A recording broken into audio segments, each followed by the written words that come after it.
जो I guess हमें numerical में यूज होता है उसको n/t किया हुआ है।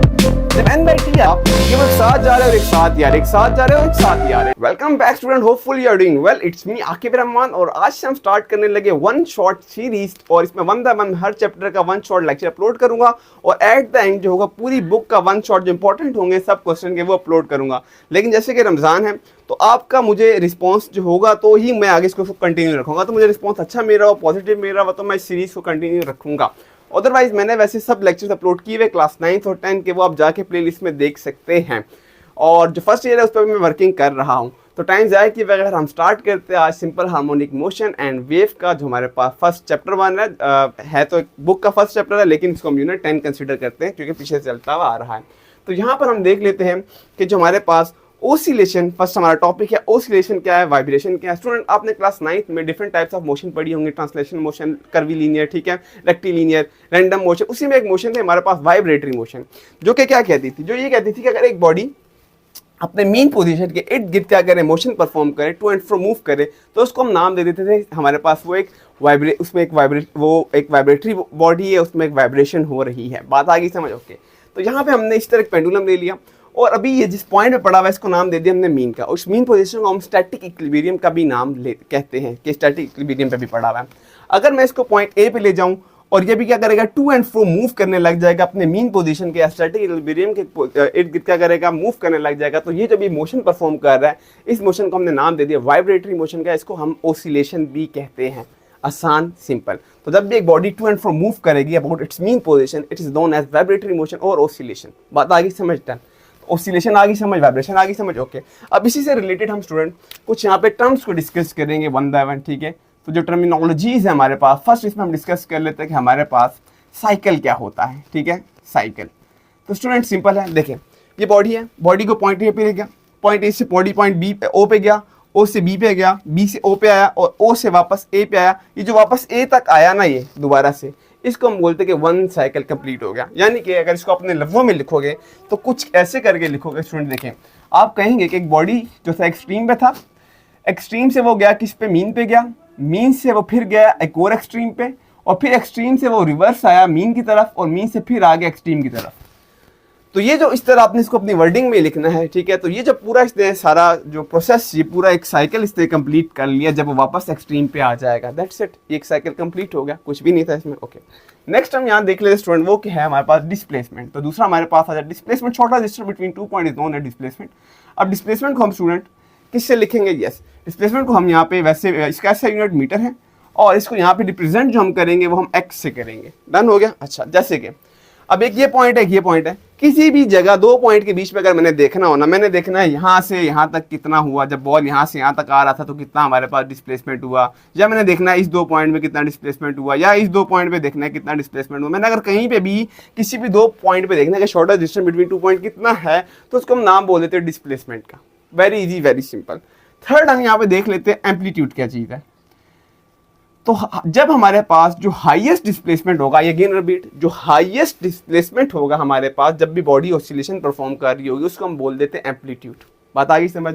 अब इसको भी हम मीटर में ही लेंगे क्योंकि डिस्प्लेसमेंट को ही बता रहा है, लेकिन इसको रिप्रेजेंट हम एक्स नॉट से करेंगे। जैसे कि क्या कहना चाह रहा हूँ मैं स्टूडेंट, देखें ये बॉडी यहाँ से आई और ऐसे करके इसने अपनी ऑसिलेशन क्या की, कंप्लीट की, ठीक है। अब बॉडी आई यहाँ से थी, ठीक है। तो मैं कहता हूँ ये जो यहाँ से लेके यहाँ तक का जो था ना, इसका जो ऑसिलेशन करते वक्त ये सबसे ज़्यादा डिस्प्लेसमेंट था। तो जो सबसे ज़्यादा डिस्प्लेसमेंट हुआ जिस टाइम ऑसिलेशन करते हैं उसको हमने नाम दे दिया एम्पलीट्यूड का।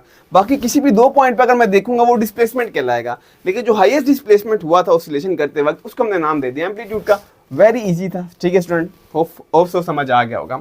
नेक्स्ट हम यहाँ पे टर्म देख लेते हैं, वो है हमारे पास 4 पे, उसको हम देख लेते हैं फ्रीक्वेंसी है, ठीक है। और उसके बाद टाइम पीरियड को देख लेते हैं। फ्रीक्वेंसी को स्टूडेंट किस पे मेजर करते हैं? यस, हर्ट्ज में, ठीक है। तो ऐसा यूनिट क्या आ गया, हर्ट्ज। डन। अच्छा, अब होता क्या है, सवाल ये पैदा हो रहा है। देखिए स्टूडेंट, अगर हमारे पास सिंपल सी बात है, फ्रीक्वेंसी ये होगा कि हमारे पास कोई भी बॉडी एक सेकंड में कितने नंबर ऑफ साइकिल जो होता है वो कंप्लीट करता है, ठीक है। कितने नंबर ऑफ साइकिल कंप्लीट करता है एक सेकंड में, फोकस रखना, ठीक है। जैसे कि मैं इसको यहाँ से रिलीज करता हूँ पॉइंट 8 से, ये क्या बी पे, फिर पे ए पे आया, फिर बी पे आया और फिर ए पे आया, और अभी जितना इसको टाइम लगा, मैं सपोज कर लेता हूँ इसको 1 सेकंड लगा, ये सब करते हुए कितना लगा, 1 सेकंड लगा। तो ये जो इसको 1 सेकंड में इसने कितने चक्कर काटे, 2 चक्कर काटे। तो जो 2 चक्कर काटे इसने, इसको हमने नाम दे दिया फ्रीक्वेंसी। इट्स मीन कि अभी इसकी जो फ्रीक्वेंसी आई वो कितनी आई, 2 हर्ट्ज आई, ठीक है। डन हो गया। तो 1 सेकंड में कितने नंबर ऑफ साइकिल कंप्लीट हो रहा है, उसको हम क्या कहते हैं, फ्रीक्वेंसी। नेक्स्ट देख लेते हैं टाइम पीरियड। तो टाइम पीरियड क्या है, ये भी आसान है, कुछ ऐसा मुश्किल नहीं है। टाइम को हम किस में देखते हैं, सेकंड में क्या करते हैं, मेजर करते हैं। और टाइम हमारे पास ये होगा, अभी इसने कितने चक्कर कंप्लीट किए स्टूडेंट, यस 2 चक्कर 1 सेकंड में। लेकिन जब मैं ये कहूंगा जस्ट मुझे ये पता है कि 1 चक्कर इसने कितने सेकंड में कंप्लीट किया, जस्ट मैं 1 चक्कर की जब मैं बात करूंगा तो उसको हम बोलेंगे टाइम पीरियड, ठीक है। तो यहाँ पे जब हम ये कहेंगे कि बॉडी ने 1 cycle, how much time is required for completing 1 cycle, उसको हम क्या बोल देंगे, the time required to complete 1 cycle is known as time period, ठीक है। तो एक साइकिल कंप्लीट करने के लिए टाइम चाहिए होगा उसको क्या बोलते हैं, टाइम पीरियड बोलते हैं। बात आ गई समझ, ओके। अब यहाँ पर अगर इसको हम लिखें तो इस जो टाइम पीरियड का जो फॉर्मूला है वो हमारे पास होता है T इक्वल है 1/f के, ये इसका आ गया फॉर्मूला, ठीक है। रेसिप्रोकल है इसका। और इस तरह अगर हम फ्रीक्वेंसी को देखें तो फ्रीक्वेंसी का क्या होगा, डिवाइड हो रहा है तो मल्टीप्लाई, ये मल्टीप्लाई होगा, टाइम नीचे आगे डिवाइड। तो फ्रीक्वेंसी का मैं यहाँ पे लिख देता हूँ, फ्रीक्वेंसी का फार्मूला हो जाएगा 1/t। तो ये दोनों एक दूसरे के रेसिप्रोकल है, यानी कि जितना एक साइकिल कंप्लीट करने में उसको टाइम कम लगेगा उतनी ही उस बॉडी की फ्रीक्वेंसी ज्यादा होगी, कॉमन सेंस, ठीक है। तो इस बात को याद रखो। यहाँ पे अगर थर्ड जो इसके बाद नेक्स्ट टर्म है वो हमारे पास मैं यहाँ लिख रहा हूँ, और वो ये था हमारे पास relationship between time and frequency. तो relationship between time and frequency क्या है हमारे पास, ये दोनों आपस में एक दूसरे के रेसिप्रोकल है। और आपने ये कंक्लूड करना है कि जितना उसको हमारे पास 1 सेकंड में जो साइकिल कंप्लीट करने में अगर कम टाइम लग रहा है तो वो उतना ही ज्यादा तेज क्या होगा, ऑसिलेट होगा, ठीक है। ये बात आपको समझ आ जानी चाहिए। और इस तरह अगर उसको 1 सेकंड में वो आराम से इधर से आ रहा है, इधर आ रहा है, इधर आ रहा है, इधर आ रहा है, फिर ये उधर जा रहा है, उधर जा रहा है, उधर जा रहा है, उधर जा रहा है, और फिर इधर से आया, इधर आया, बहुत टाइम ले लिया। अब अगर आपने खुद ही सोचो, जब उसने 1 सेकंड में इतना ज्यादा टाइम ले लिया तो क्या उसकी फ्रीक्वेंसी ज्यादा होगी, नहीं, उसकी फ्रीक्वेंसी तो कम हो जाएगी। तो अगर वो बहुत ज्यादा टाइम ले रहा है 1 साइकिल कंप्लीट करने में तो उसकी फ्रीक्वेंसी कम हो जाएगी, ठीक है। आगे बात समझ, ओके डन। अच्छा, अब हम चलते हैं जो हमारे पास नेक्स्ट टॉपिक है और वो है सिंपल हार्मोनिक मोशन क्या है, ठीक है। इसको मैं इरेज कर रहा हूँ स्टूडेंट, इसको मैं यहाँ से हटा देते हैं और अब हम देखते हैं सिंपल हार्मोनिक मोशन क्या है। स्टूडेंट देखिएगा, यहाँ पर अब हम डिस्कस करते हैं सिंपल हार्मोनिक मोशन, ठीक है। हर सिंपल हार्मोनिक मोशन एक वाइब्रेटरी मोशन तो हो सकती है, लेकिन हर vibratory motion simple harmonic motion नहीं हो सकती, ठीक है। अब इसका क्या मतलब हो रहा है देखते हैं स्टूडेंट। देखिए, सिंपल हार्मोनिक मोशन का मतलब यही होगा कि बॉडी जो होगी वो टू एंड फ्रो तो मूव करेगी, ठीक है। टू एंड फ्रो जो होगा, टू एंड फ्रो मूव करेगी, ठीक है। To and fro motion perform करेगी, किसके इर्द गिर्द करेगी, अपने मीन पोजीशन के इर्द गिर्द, ठीक है। डन हो गया। तो जब भी एक body to and fro mean position जो होगी, मीन पोजीशन के इर्द गिर्द क्या करेगी, मोशन परफॉर्म करेगी, तो हम कह देते हैं कि वो एक वाइब्रेटरी बॉडी है। ऐसे ही ना कि चलो यहाँ पे था, ये मीन ए से इधर गया, बी पे गया और फिर वापस इधर, तो हम ये कह रहे हैं कि अभी क्या कर रहा है, मोशन परफॉर्म कर रहा है, तो ये एक वाइब्रेटरी मोशन है। डन हो गया, ओके। लेकिन इसके साथ साथ हम ये भी कहते हैं कि सिंपल हार्मोनिक मोशन में ये कंडीशन तो होगी, ये जरूरी है। इसके साथ साथ एक और कंडीशन ये भी होनी चाहिए, दूसरा मतलब कंडीशन क्या क्या होना चाहिए, 2 कंडीशन होनी चाहिए, 2 कंडीशंस, ठीक है। फर्स्ट कंडीशन जो f है हमारे पास, f उसका डायरेक्ट रिलेशनशिप होना चाहिए -x के। ये क्या बात हुई बताता हूं मैं, यानी कि हम यहाँ पर इसको वापस पॉइंट ए मैंने इरेज कर दिया, पॉइंट ए, और वो भी क्या था हमारे पास, एक्सट्रीम पोजीशन कहलाती है, ठीक है। यानी कि स्टूडेंट अगर मैं इस पे देखें कम फोर्स लगाया मैंने, ठीक है, तो देखो जो शॉर्टेस्ट डिस्टेंस बिटवीन 2 पॉइंट्स है वो भी कम हुआ, एक्सिस को बता रहा है, डिस्प्लेसमेंट को बता रहा है, ओके। मैं ज्यादा फोर्स लगा रहा हूं, अब देखो डिस्प्लेसमेंट भी ज्यादा हो गया। तो यानी कि ये कंडीशन फुलफिल करना उसमें जरूरी है। एक सिंपल हार्मोनिक मोशन में एक तो टू एंड फ्रो मूव करेगा, ठीक है, लेकिन साथ साथ 2 कंडीशन को भी फिल करना उसका जरूरी है, जो कि हमारे पास क्या है कि f का डायरेक्ट रिलेशनशिप हो डिस्प्लेसमेंट के साथ, ओके। अगर f का डायरेक्ट रिलेशनशिप डिस्प्लेसमेंट के साथ है और ये जो नेगेटिव साइन है स्टूडेंट, ये भी मैं बता देता हूं, ये हमें रीस्टोरिंग फोर्स को बता रहा है, रीस्टोरिंग फोर्स, ठीक है, रीस्टोरिंग फोर्स को बता रहा है। यानी कि जब मैं इसको आगे लेके जा रहा हूं, ठीक है, तो एक बैक एंड पे भी एक फोर्स वापस आ रही है जो इसको मीन की तरफ खिंचवा रही है, मीन की तरफ लेकर आ रही है, इसको हम बोलते हैं रीस्टोरिंग फोर्स। आगे समझ, ओके। हमें पता है according to Newton second law of motion, ठीक है, जो न्यूटन का सेकंड लॉ है, F इज इक्वल टू है ma है। अगर मैं ये कह रहा हूं कि फोर्स बढ़ाऊंगा तो डिस्प्लेसमेंट बढ़ेगा, तो फोर्स और एक्सेलरेशन का भी तो आपस में डायरेक्ट रिलेशनशिप है, ठीक है। यहाँ पे इसका मतलब अगर मैं फोर्स बढ़ाऊंगा तो एक्सेलरेशन भी बढ़ेगी ना बॉडी की, ठीक है। तो इसका मतलब फोर्स से अगर डिस्प्लेसमेंट बढ़ रहा है तो फोर्स एक्सेलरेशन बढ़ेगा, और अगर फोर्स एक्सेलरेशन बढ़ रहा है तो मैं ये भी कंक्लूड कर सकता हूँ कि ए का भी डायरेक्ट रिलेशनशिप होना चाहिए है डिस्प्लेसमेंट के साथ, क्योंकि जब ये इससे बढ़ रहा है तो ये भी ऑब्वियसली बात है, अगर इसको बढ़ाएगा तो ये भी तो इसको बढ़ाएगा ना, ठीक है। बात आई समझ? तो यानी कि जितना डिस्प्लेसमेंट मैं ज्यादा करूंगा बॉडी के अंदर उतना ही ज्यादा एक्सेलरेशन प्रोड्यूस होगा। ऐसा है कि नहीं है? बिल्कुल ऐसा है, ठीक है। कम किया मैंने, कम एक्सेलरेशन प्रोड्यूस हुई, ज्यादा किया तो देखो ज्यादा एक्सेलरेशन प्रोड्यूस हुई, चेंज इन वेलोसिटी ज्यादा हो रहे हैं हमारे पास। तो यही बात हमने यहाँ पे लिखी कि ये दो कंडीशन होना जरूरी है। तो इसलिए हम कहते हैं कि हर जो सिंपल हार्मोनिक मोशन है वो वाइब्रेटरी मोशन तो परफॉर्म करेगी, कि ये देखो मीन पोजीशन एकदम परफॉर्म तो कर रही है, लेकिन उसकी ये दो कंडीशन होना भी जरूरी है। अगर ये दो कंडीशन फुलफिल नहीं होगी तो बस फिर वो वाइब्रेटरी बॉडी होगी, वो फिर सिंपल हार्मोनिक मोशन बॉडी नहीं होगी। और आगे मैं बताता भी हूँ कि कैसे नहीं होगी, ठीक है। ओके, अब इसमें हमारे पास सिंपल हार्मोनिक मोशन में स्टूडेंट 3 एग्जांपल्स हैं। एक हमारे पास आ जाती है यहाँ पे बॉल एंड बाउल, ठीक है। ओके, इसमें हम क्या करते हैं, बाउल ले लेते हैं ऐसे करके, और इसके बीच में हम क्या कर लेते हैं स्टूडेंट, इसके बीच में हम एक जो बॉल है उसको यहाँ पे प्लेस कर देते हैं। यहाँ पे बॉल आ गया, ठीक है। और फिर इस बॉल को अगेन यहाँ पे पड़ा हुआ, इसकी मीन पोजीशन है, इसको उठा के यहाँ ले जाएंगे और इससे क्या कहलाएगी, एक्सट्रीम कहलाएगी।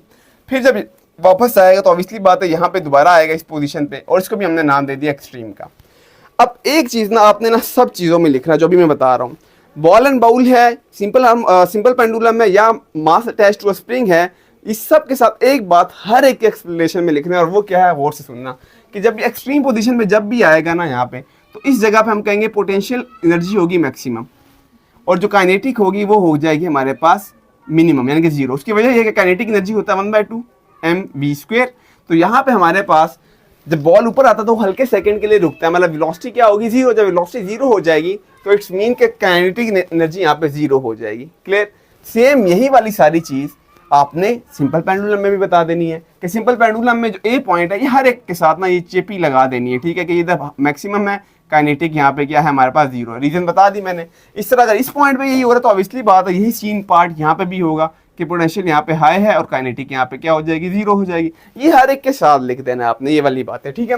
और यहाँ पर भी सेम पोटेंशियल क्या हो जाएगा स्टूडेंट, हाई, और काइनेटिक हमारे पास क्या है, 0 हो जाएगा।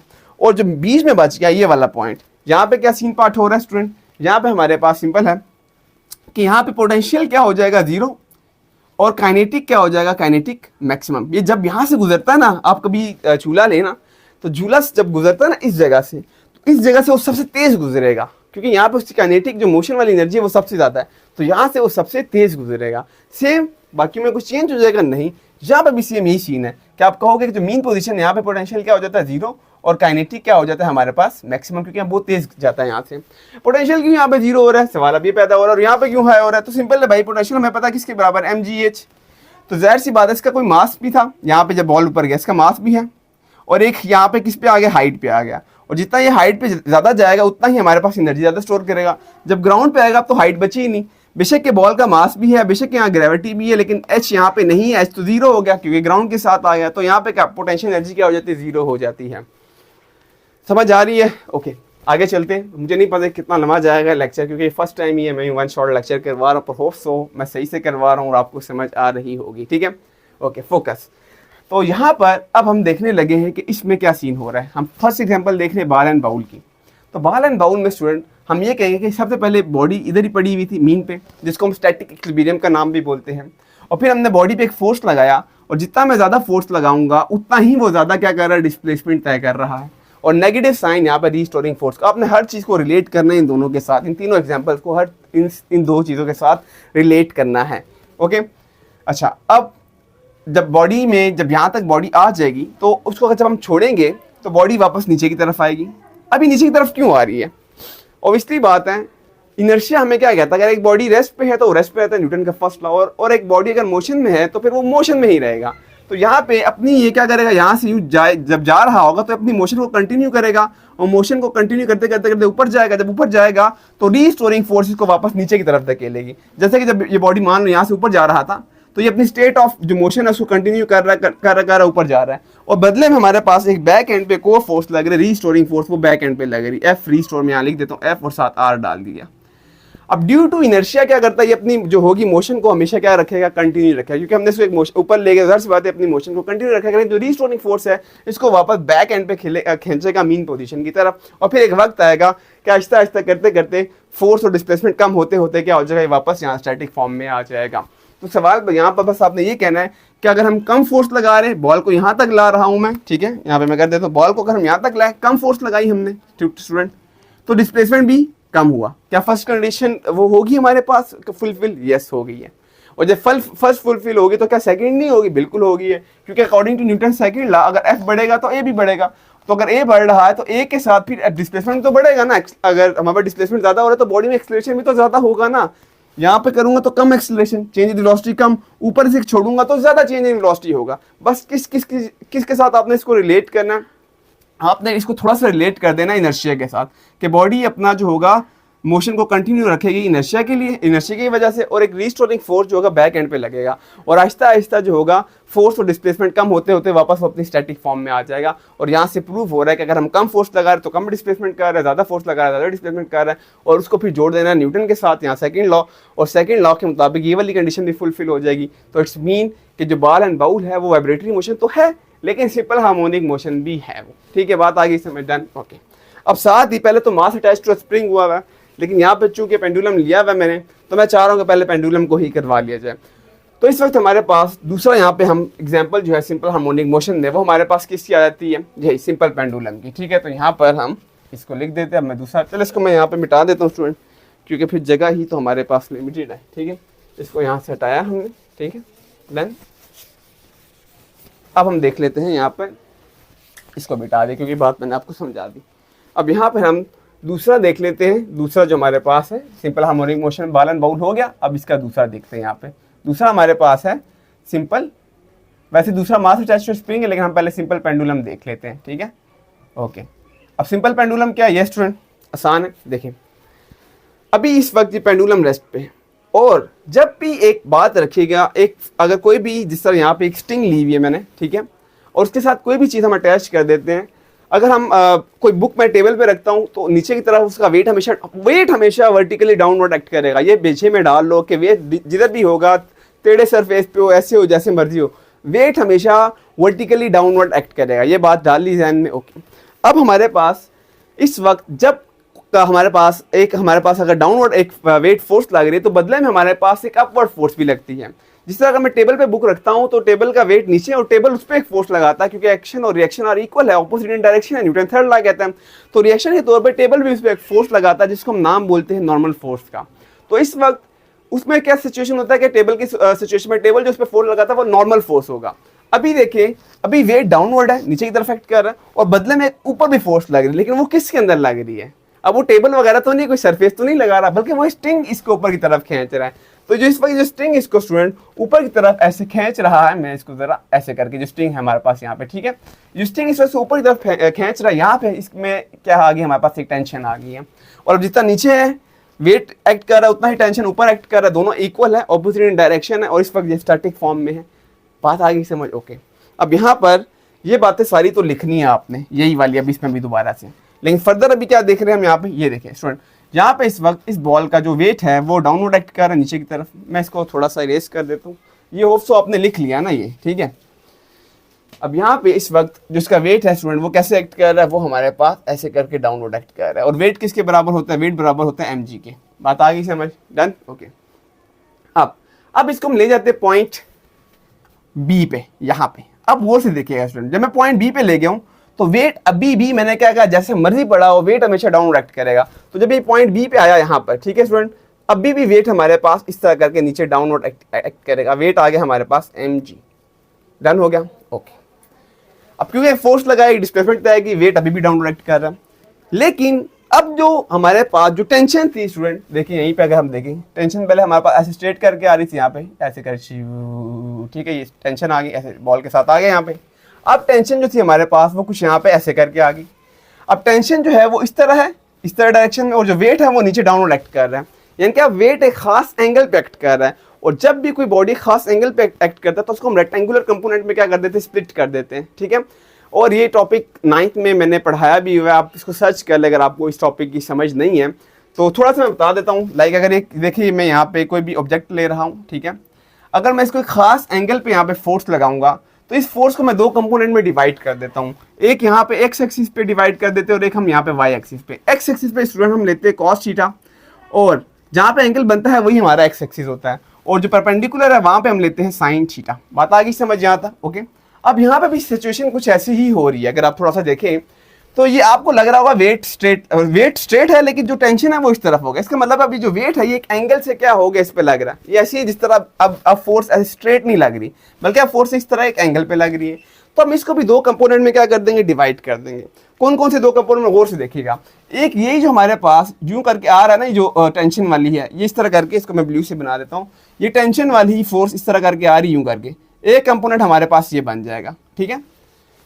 और ये जो हमारे पास अभी कंपोनेंट बना है ना स्टूडेंट, ये इसके साथ यहीं पर ही एंगल क्या बना रहा है, एंगल थीटा बना रहा है इस जगह पे। और जिसके साथ वो एंगल, जो एंगल जिस चीज के साथ बनता है ना, वही हमारे पास बेस होगा। तो इसका मतलब है इस वक्त ये जो स्ट्रेट लाइन यहाँ पे आ रही है और ये जो वेट है नीचे टच कर रहा है और एंगल इसके साथ बना, ये जो हिस्सा ये बेस कहला रहा है। और बेस के साथ हम क्या लेते हैं, कॉस थीटा। अभी मैंने बताया जहाँ एंगल टच करता है वो हमारे पास क्या कहलाता है, बेस। ये जो एफ यहाँ पे दिखाया मैंने, ये वहाँ पे क्या पड़ा हुआ है, उस वक्त mg पड़ा हुआ है, जिस तरह ये वाला mg। क्योंकि थोड़ा सा ये टेढ़ा हो गया, आपको थोड़ा समझने में, विजुलाइज करने में, इसको इमेजिन करने में थोड़ा मुश्किल हो रहा है, लेकिन थोड़ा कोशिश करें, आपको समझ आ जाएगी कि वेट डाउनवर्ड एक्ट कर रहा है। और एक हमारे पास अगर इसको दो कंपोनेंट में डिवाइड करूं तो एक एक्स एक्सिस आ जाएगा और एक यहाँ पे इसका ये वाला टर्म यहाँ पे हमारे पास क्या आ जाएगा, वाई एक्सिस आ जाएगा इस जगह पे। ये एक्स हो गया तो ये वाला क्या होगा, ये मेरे पास वाई होगा। डन हो गया? ओके। अभी मैंने बताया कि एक्स एक्सिस पे हम क्या लेंगे, जहाँ थीटा बना वो एक्स एक्सिस है, यानी कि ये वाला एक्स है, तो इसके साथ हम लेते हैं कॉस थीटा। और ये जो हमारे पास परपेंडिकुलर पे बन गया ये वाला हिस्सा, इसके साथ हम लेते हैं साइन थीटा। कि हमने एक फोर्स को दो कंपोनेंट में क्या करवा दिया, डिवाइड करवा दिया, ठीक है। बात आ गई समझ? ओके, आगे करते हैं फर्दर इसको। अच्छा, अब यहाँ पे हमने इसकी डेरिवेशन फाइंड आउट करने का क्या सीन कर रहे हैं, ये चीज़ आपने जो है ना इसको बिल्कुल जो है ना याद रखना है ऐसे। और जितना स्टूडेंट यहाँ पे एंगल थीटा होगा उतना ही एंगल थीटा यहाँ पे होगा, ये भी याद रख लेना, ठीक है। अब फर्दर इसकी कंस्ट्रक्शन आप ये लिख सकते हैं कि हमने एक बॉब ले लिया, एक बॉल ले लिया, और उसको एक हमने लेंथ हमारे पास L, उसके साथ इसको अटैच कर दिया स्ट्रिंग के साथ।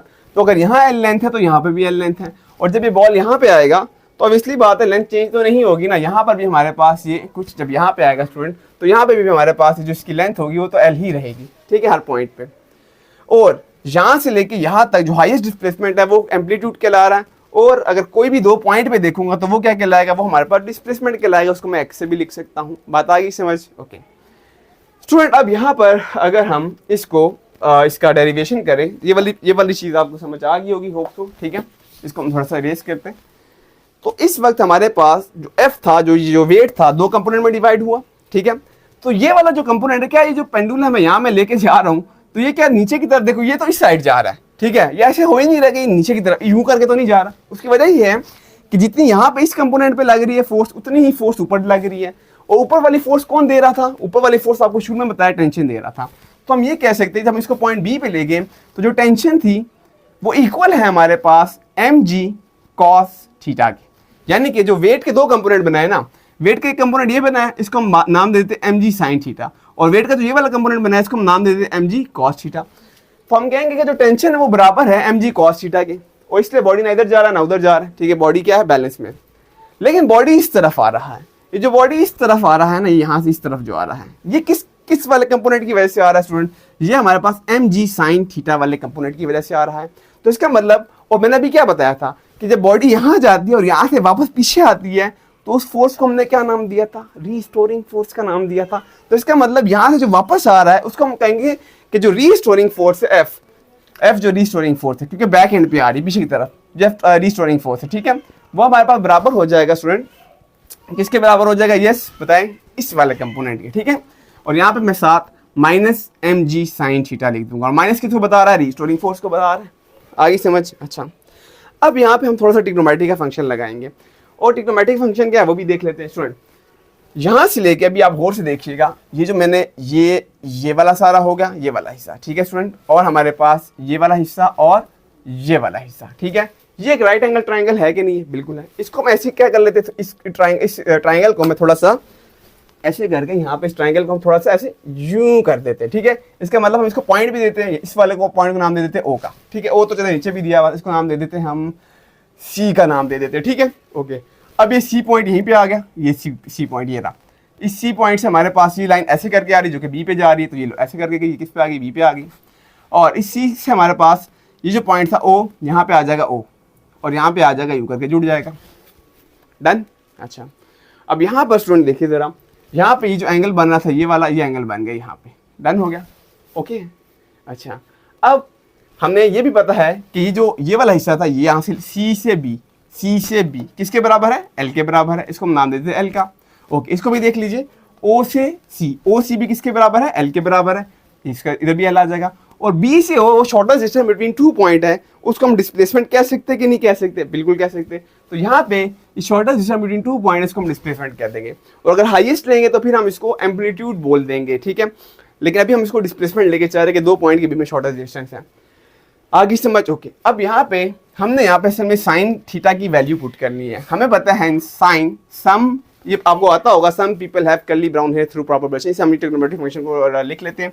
तो यहाँ पे जो साइन थीटा है, सम पीपल हैव, अब पी पे क्या है, परपेंडिकुलर बोले तो ये वाला हिस्सा, ठीक है। तो यहाँ पे आ जाएगा हमारे पास एक्स, हाइपोटेन्यूज बोले तो ये वाला हिस्सा, ठीक है। तो ये आ गया हमारे पास एल। इसका मतलब है जहाँ साइन थीटा वहाँ पर मैं पुट कर सकता हूँ एक्स डिवाइडेड बाय एल। इसको सिंपल यहाँ पे क्या कर देंगे, पुट। तो अब हमारे पास जो नई चीज़ आ जाएगी, यहाँ पे क्या आ गया, एफ रिस्टोरिंग जो आ गया हमारे पास, आर लिख दिया मैंने, माइनस एम जी। और इसकी जगह क्या आ जाएगा स्टूडेंट, यस, इसकी जगह हमारे पास आ जाएगा एक्स डिवाइडेड बाय एल। अब इसको हम नाम दे देते हैं इक्वेशन का, ठीक है, इक्वेशन नंबर 1। डन।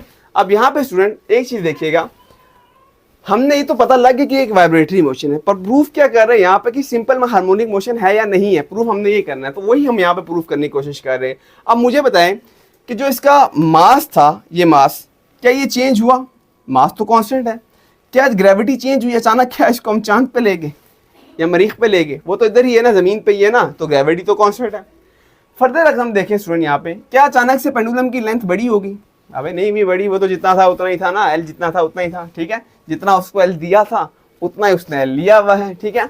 तो यहाँ पर हम देखें तो ये भी कांस्टेंट, ये भी कांस्टेंट और ये भी कांस्टेंट, तो 3 चीज़ें क्या होगी यहाँ पे हमारे पास कांस्टेंट होगी, ठीक है। पीछे क्या रहेगा हमारे पास, सिर्फ एक्स, वही जो शॉर्टेस्ट डिस्टेंस बिटवीन 2 पॉइंट है वो हर पॉइंट पे क्या हो रहा है, चेंज हो रहा है, ठीक है।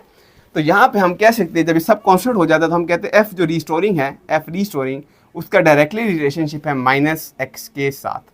तो first condition, yes, first condition is satisfy, ठीक है। तो पहली कंडीशन होगी हमारे पास सेटिस्फाइड। डन हो गया स्टूडेंट। अब हम करते हैं अपनी फर्स्ट कंडीशन सेटिस्फाई होगी, अब हमने सेकंड कंडीशन को सेटिस्फाई करना है, उसको भी देख लेते हैं। ओके स्टूडेंट, यहाँ पे हम अगर देखें तो एफ का जो नेक्स्ट हमारे पास है, ये लाइट किसने बंद की है, इन्वर्टर किसने बंद किया है,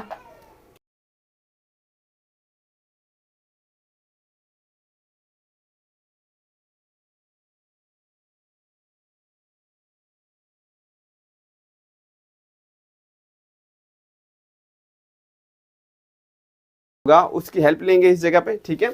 और according to second law of motion क्या है हमारे पास, एफ इक्वल है हमारे पास एम ए के। देन अब एफ इक्वल है हमारे पास एम ए के, और यहाँ पर इसके जरिए हम क्या करेंगे, एक फोर्स ये निकल आया हमारे पास, ये क्वेश्चन 1, और एक हम ये इसकी हेल्प लेंगे। क्यों ले रहे हैं हम, ताकि हम easily F equal to M A और दूसरी कंडीशन को यहाँ सेटिस्फाई कर लें, ठीक है। तो इसकी जगह हम यहाँ पे इसको हम कह देते हैं क्वेश्चन नंबर 2। अब कंपेयर कर लेते, कंपेयरिंग इक्वेशन 1 एंड 2। तो दोनों को हम क्या करेंगे, हम दोनों इक्वेशन को यहाँ पे क्या कर देंगे, कंपेयर कर देंगे। तो स्टूडेंट चलें फिर इसको कंपेयर करते हैं। देखिएगा स्टूडेंट, यहाँ पर इसको और इसको कंपेयर करना है, इस वाली साइड को हम यहाँ पे लिख लेते हैं, minus M G X divided by L equal हो रहा है किसके, एम ए के। स्टूडेंट एम से कैंसिल आउट हो गया, पीछे हमारे पास क्या रह गया, फर्दर मैं यहाँ कर रहा हूँ, ए, ये वाला ए इक्वल आ रहा है हमारे पास स्टूडेंट किसके, माइनस, ठीक है, G X divided by L. Again अब आपने ये कहना है कि जो जी है वो तो कांस्टेंट है, जो एल है वो तो कांस्टेंट है, चेंज नहीं हो रहा। पीछे क्या रह गया, पीछे रह गया हमारे पास जस्ट एक्स, और एक्स क्या था, डिस्प्लेसमेंट था, शॉर्टेस्ट डिस्टेंस बिटवीन 2 पॉइंट। तो यहाँ पे जब इस कांस्टेंट है तो हम कहेंगे ए इक्वल है हमारे पास, ए प्रोपोर्शनलिटी है हमारे पास माइनस एक्स के। तो क्या दूसरी कंडीशन सेटिस्फाई होगी, यस, दूसरी कंडीशन हमारे पास सेटिस्फाई होगी, ठीक है। तो ये भी सेटिस्फाइड, ठीक है, सेटिस्फाइड, ठीक हो गया। तो दोनों हमारे पास सेटिस्फाई हो गया इस वक्त, ठीक है। तो अब क्या हम ये हम कह सकते हैं कि ये वाइब्रेटरी मोशन भी और सिंपल हार्मोनिक मोशन भी है। सिंपल है, हो गया, ठीक है, आसान था, कोई इतना मुश्किल नहीं था। अब हमने यहाँ पे स्टूडेंट फर्दर क्या इस पे फाइंड आउट करना है, फर्दर अब हमने इसमें ये फाइंड आउट करना है कि जो टाइम पीरियड है, अगर मैंने टाइम मेजर करना है ऑसिलेशन के लिए, तो वो किस किस फैक्टर पे इफेक्ट कर रहा है और कैसे हम उसको फाइंड आउट कर सकते हैं टाइम पीरियड को, और फ्रीक्वेंसी किस किस चीज़ों पे डिपेंड कर रहा है। तो वो बड़ा थोड़ा सा वो असल में इंटरेस्टिंग पार्ट, अब हम उसको देख लेते हैं। इसको यहाँ पे मैं लिख लेता हूँ, एक ये वाली हमारे पास को आगे यूज़ करेंगे इस वाले को, ठीक है। तो इसको हम रहने देते हैं, बाकी हम सबको मिटा देते हैं, ठीक है। ओके, ये हो गया डन, ठीक है। अब यहाँ पे हम क्या फाइंड करने लगे, टाइम पीरियड फाइंड कर, टाइम पीरियड फाइंड होगा या फ्रीक्वेंसी फाइंड होगा, टाइम पीरियड एंड फ्रीक्वेंसी, ठीक है।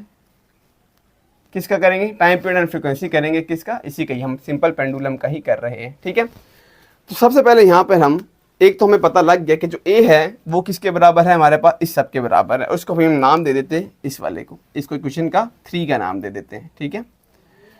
दूसरा ना स्टूडेंट हमारे पास एक होता है एंगुलर, हमारे पास जब बॉडी ऑसिलेट कर रहा है तो वहाँ पे जो एंगुलर एक्सेलरेशन होता है बड़ी डिटेल में हम देखेंगे, फर्स्ट ईयर में है आई गेस, इसको फाइनल फर्स्ट ईयर में। तो जो एंगुलर एक्सेलरेशन होता है ना, वो ए इक्वल होता है हमारे पास माइनस ओमेगा स्क्वायर एक्स। ये आपने फिलहाल स्टूडेंट याद रखना है, ठीक है। और इस पर जब मैं लेक्चर डालूंगा तो ऊपर मैं आई बटन में डाल दूंगा कि ये कैसे निकले, पर अभी आपके लेवल पे ये नहीं आपसे कोई पूछेगा कि ये निकला कैसे, इसको आपने फिलहाल यहाँ पे याद रखना है, क्योंकि इसको अगर निकालने लगे तो इसकी अच्छी खासी डेरिवेशन है, ठीक है। अभी जैसे आपने ये रखना है कि जो ए इक्वल है माइनस ओमेगा, ओमेगा तो होता है उसको हम एंगुलर वेलोसिटी भी कहते हैं, लेकिन यहाँ पे एंगुलर फ्रीक्वेंसी बता रहा है, एक ऑसिलेशन वाली बॉडी का एंगुलर फ्रीक्वेंसी बता रहा होता है, ठीक है। और साथ आगे एक्स जो कि हमारे पास डिस्प्लेसमेंट को बता रहा है। इसको फिलहाल आपने याद रखना है कि जो बॉडी ऑसिलेट हो रहा है तो उससे एक्सेलरेशन के लिए हम ये फार्मूला भी यूज करते हैं। डन हो गया, अच्छा। और दूसरा हमारे पास ये पड़ा हुआ है, ओके। फर्दर इसको पहले थोड़ा सॉल्व कर लेते हैं। ये जो ओमेगा होता है ना, ओमेगा स्टूडेंट ये बराबर होता है ओमेगा 2 पाई एफ के, ठीक हो गया स्टूडेंट। ये चीज़ भी फिलहाल के लिए आपने इसको याद रखना है, ठीक है। क्योंकि अगर भी मैं दूसरी तरफ चला जाऊंगा, ये हमारे पास एंगुलर वेलोसिटी की तरफ चला जाऊंगा, तो फिर आपको चीज़ें समझ नहीं आएंगी, ठीक है। उसका एक्स जो हो इन चीज़ों को फर्दर फुल डिटेल में फर्स्ट ईयर में हमें बताया गया कि कैसे ये सारी चीज़ें निकली है। फिलहाल के लिए आपने ये याद रखना कि जो ओमेगा है वो बराबर है 2 पाई एफ के। डन, अच्छा, ओके। अब इसको हम यहाँ पे अगर पुट कर दें ओमेगा पे, तो ओमेगा पे स्क्वायर है, अगर यहाँ पे भी स्क्वायर डाल दूँ मैं पुट कर दूँ, और यहाँ पे भी स्क्वायर डाल दूँ पुट कर दूँ, ठीक है। तो हमारे पास 2 का स्क्वायर कितना हो जाएगा स्टूडेंट 4, पाई पे भी स्क्वायर आ जाएगा और एफ पे भी स्क्वायर आ जाएगा, और ये किसके बराबर आ गया, ओमेगा स्क्वायर के बराबर आ गया। डन। अब इस वैल्यू को हम यहाँ पे ओमेगा स्क्वायर और ये भी ओमेगा स्क्वायर, यहाँ पे इसको क्या कर देता हूँ मैं, इसकी जगह इसको मैं पुट कर देता हूँ। जब मैं पुट करूँगा तो ए बराबर आ जाएगा -4 पाई स्क्वायर एफ स्क्वायर, और साथ क्या आ गया हमारे पास एक्स आ गया। डन है स्टूडेंट, ओके। अब ये हमारे पास आप बेशक पहले फ्रीक्वेंसी निकाल लो या बेशक टाइम पीरियड निकाल लो, आपकी मर्जी है, इससे कुछ भी वो नहीं होना, ठीक है। हम आज फर्स्ट जो है पहले फ्रीक्वेंसी फाइंड आउट कर लेते हैं। अब इसको नाम दे देते, ये जो आ गई ना इक्वेशन, इसको नाम दे देते हम, वो 3 था तो इसको नाम दे देते 4 का। अब एक ए ये है और एक ये ए है, दोनों क्या कर लेते हैं, कंपेयर कर लेते हैं। तो यहाँ पे हम लिख देते हैं कंपेयरिंग, किस किस को कंपेयर करेंगे, कंपेयरिंग 3 एंड 4, 3 और 4 को आपस में कंपेयर कर लेते हैं। तो यहाँ पे स्टूडेंट हम देखिए इस ए की जगह हम ये सारी वैल्यू पुट कर देंगे, -g(x) divided by L equal आ जाएगा -4 पाई स्क्वायर एफ स्क्वायर, और साथ क्या आ गया एक्स।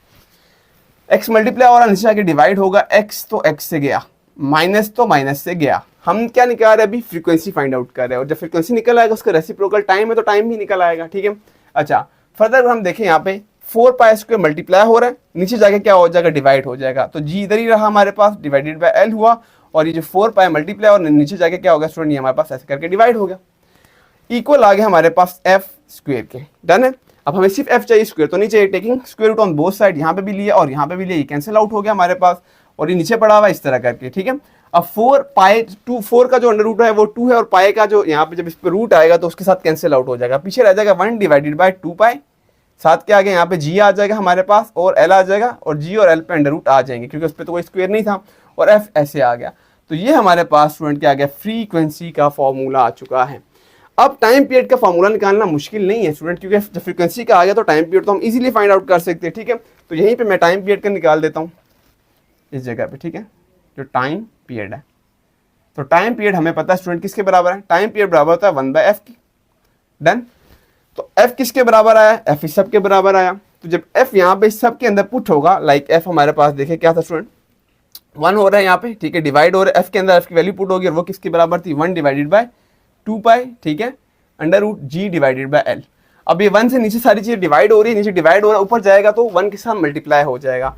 तो फाइनल यहाँ लिख देते हैं हम t इक्वल आ जाएगा हमारे पास स्टूडेंट, देखिए t हमारे पास इक्वल आ जाएगा, ये नीचे डिवाइड ऊपर आ जाएगा, 1 के साथ मल्टीप्लाई हो जाएगा 2 पाई, ठीक है, अंडर रूट, और ये वैल्यूज उलट जाएंगी, l ऊपर चला जाएगा और g नीचे आ जाएगा, ठीक है स्टूडेंट।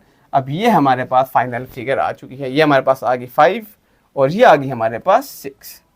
तो ये दोनों भी हम, अगर आप देखिए इससे हमें क्या फ़ायदा हो रहा है वो अब हम देखते हैं स्टूडेंट। देखिए अगर मैं आपसे ये कहूँ कि हम दो इस वक्त पेंडुलम ले लेते हैं, जिस तरह एक पेंडुलम वो रहा और एक पेंडुलम ये रहा स्टूडेंट, ये देखें, ये टिकटिकी बॉल है जिसको आप टिकटिकी बॉल कहते हैं, ठीक है, एक हमने पेंडुलम ये ले लिया, इसको मैं यहाँ रख लेता हूँ, और एक दूसरा आपको नज़र भी आ रहा होगा टेनिस बॉल है, ठीक है, दोनों के मास क्या है, चेंज है, लेकिन इस वक्त दोनों का जो एल है, एल मीन यानी कि दोनों की जो लेंथ है वो दोनों की क्या है इस वक्त सेम है, ठीक है। अब क्या अगर मैं एक हल्का हमारे पास यहाँ जो है पेंडुलम है और एक इस वक्त जिसका मास ज़्यादा है, इनको एक एक्सट्रीम पॉइंट पे, इक्वली एक्सट्रीम पॉइंट पे ले जाऊँ तो ये दोनों ही एक साथ ही क्या करेंगे, ऑसिलेट करेंगे। तो आइए देखते हैं कि क्यों एक साथ ऑसिलेट कर रहे हैं, इसकी रीज़न मैं आपको भी बता देता हूँ स्टूडेंट। देखिए यहाँ पे हम इसको उठाया हमने, ठीक है, मैं इक्वली लेके जाने की कोशिश करूँगा कि, और ये हम इसको दोनों को क्या करें, इक्वली मैं एक पॉइंट पे ले आए बी पे, ठीक होगा। अब दोनों को ही मैं छोड़ूंगा, ये एक साथ जाएंगे और एक साथ ही आएंगे, लेट्स सी, ठीक है स्टूडेंट। देखिए ये दोनों की जो ऑसिलेशन है वो क्या है, बराबर, एक साथ जा रहे, एक साथ आ रहे, एक साथ जा रहे और एक साथ ही आ रहे, डन। एक दफ़ा और कर लेते हैं यहाँ पे हम, ये देखिएगा, ये हम ले गए इसको यहाँ पे, ठीक है, थोड़ा सा आगे पीछे, मतलब डिस्प्लेसमेंट में मेरे से थोड़ी मिस्टेक हो रही है, लेकिन आपको बजाय दिख रहा है साफ कि वो एक साथ जा रहे और एक साथ ही आ रहे, एक साथ जा रहे और एक साथ ही आ रहे, ठीक है, डन। तो यहाँ पे हमें ये कंक्लूड हुआ, अगर आपसे स्लो बेस क्वेश्चन ये आ जाता है कि हमारे पास अगर मासेस चेंज होंगे तो क्या उसकी फ्रीक्वेंसी पे इफेक्ट होगा, तो आप कहेंगे उसकी फ्रीक्वेंसी पे इफेक्ट नहीं होगा। क्या उसके टाइम पीरियड पे इफेक्ट होगा, तो नहीं होगा भाई। उसकी वजह यह है कि कहीं पे भी यहाँ पे एम का जिक्र ही नहीं आया, ये जो हमारे पास टाइम पीरियड का फार्मूला निकला, कहीं एफ में जिक्र ही नहीं आया एम का। हाँ, डिपेंड किस पे कर रहा है वो देखे, फ्रीक्वेंसी डिपेंड कर रही है एल पे, यानी कि अगर हमारे पास एक पेंडुलम की लेंथ क्या होगी, कम होगी। यहाँ पे देखिएगा स्टूडेंट, अगर कोई भी, क्योंकि एल के साथ इनवर्स रिलेशनशिप है, अगर लेंथ कम होगी तो वो चीज़ तेजी से ऑसिलेट होगी। देखते हैं वाकई तेज हो रहा है कि नहीं हो रहा। देखिए अभी हम इसको ऊपर कर लेते हैं, ऐसे कर लेते हैं, देखिए लेंथ छोटी कर दी मैंने, इसको पॉइंट पे ले गया, अब देखिए तेज से ऑसिलेट हो रहा है, ठीक है, 1 सेकंड में हो सकते हैं 2 चक्कर काटे, ऐसा है कि नहीं, ठीक है, तेज से ऑसिलेट हो रहा है। सेकंड हम इसी की अब लेंथ बढ़ा देते हैं, ठीक है, अभी लेंथ कम थी, फ्रीक्वेंसी तेज, ऑसिलेशन तेज थी, अब हमने क्या किया, लेंथ बढ़ाया, ठीक है, तो अब क्या हो जाएगा, जो फ्रीक्वेंसी होगी वो कम हो जाएगी। अब देखो उसी तरह मैं इसको पॉइंट पे ले जाऊंगा, अब ये आराम से जा रहा है, उधर जा रहा है, इधर जा रहा है, उधर जा रहा है, लेकिन दूसरी कंडीशन में अगर कम कर दे, जितनी कम करेंगे ये तेज तेज ऑसिलेट हो रहा है, ठीक है, जितने हम इसको कम कर रहे हैं उतना वो ये ऑसिलेशन तेज तेज परफॉर्म कर रहा है, डन स्टूडेंट, ये देखे तेज तेज, डन, ओके। और ये अब इस पे भी यही सीन होगा, अगर मैं इससे कम करूंगा तो ऑसिलेशन तेज हो जाएगी, ये देखें स्टूडेंट, ये हो गया, ये देखिए तेज तेज ऑसिलेशन क्या होगी हमारे पास, तेज तेज होने लग जाएगी। थोड़ा सा इसको हम सही से कर लेते हैं, ये देखिए स्टूडेंट, ऊपर ले गया मैं, ऑसिलेशन क्या होगी, तेज, लेकिन अब इसी को लेंथ अगर मैं बढ़ा दूंगा, अब वो आराम से जा रहा है, उधर जा रहा है, आराम से इधर जा रहा है, उधर जा रहा है, तो ऑसिलेशन क्या होगी हमारे पास, जो फ्रीक्वेंसी है वो क्या होगी, कम होगी। बात आ गई समझ। इस तरह ग्रेविटी के साथ डायरेक्ट रिलेशनशिप है, जितनी ग्रेविटी ज़्यादा होगी फ्रीक्वेंसी ज़्यादा होगी, और यहाँ पे ग्रेविटी के साथ इन्वर्स रिलेशनशिप है टाइम पीरियड का, ग्रेविटी बढ़ेगी तो एक साइकिल जो कंप्लीट करने में टाइम लेगा वो भी कम लेगा। बात आ गई समझ, ओके है, सीन डन है, ओके, इसको नोट डाउन करें। अब हम चलते हैं फर्दर आगे की तरफ और इसको हम देख लेते हैं, और ये सही से रिकॉर्ड हो भी रहा है ना, ये ना मैं बस बोलता रहूँ और आखिर में कुछ हो भी ना, ओके डन है। अब हम देख लेते हैं mass attach to a spring, इसको नोट डाउन कर ले स्टूडेंट, ओके।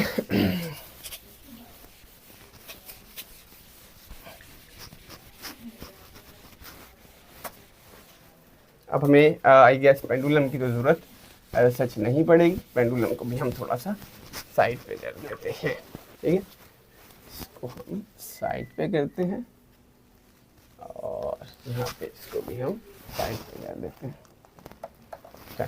ओके। अब हम देख लेते हैं स्टूडेंट यहाँ पे mass attach to a spring, ठीक है। अब हमने एक मास ले लेना है स्टूडेंट, ठीक है, कोई भी वजन ले लेना है, ठीक है, और उसको क्या कर देना, अटैच कर देना है किसके साथ, स्प्रिंग के साथ, mass attach to the spring system, ठीक है। तो मैस को अटैच कर देना स्प्रिंग के साथ, mass attach to the spring, वो पूरा इसको लिख लीजिएगा हेडिंग को, ठीक है, जगह कम है। अब यहाँ पे हम जब मैश अटैच करेंगे टू द स्प्रिंग, उसमें क्या करेंगे हम, एक सबसे पहले हम यहाँ पे जो अगर कंस्ट्रक्शन की बात करें तो यहाँ पे जो हमने सरफेस लेना है ना वो बड़ा स्मूथ ले लेना है, ठीक है। फिर यहाँ पे हमने इसको इस तरह कर लिया और यहाँ से फिर ये हमारे पास एक स्मूथ सरफेस आ गया और ये वही स्मूथ सरफेस दोबारा आ गया। अब यहाँ पे 3 हमने क्या करनी है, डायग्राम्स बना लेनी है। पहला पॉइंट जो था हम कह सकते हैं, आप इसको बेशक यहाँ पे रख लेते हैं इस जगह में, ठीक है, जो मास्क लिया हुआ है हमने, और ये एक स्प्रिंग था और ये इसके साथ अटैच होने वाला है। डन हो गया।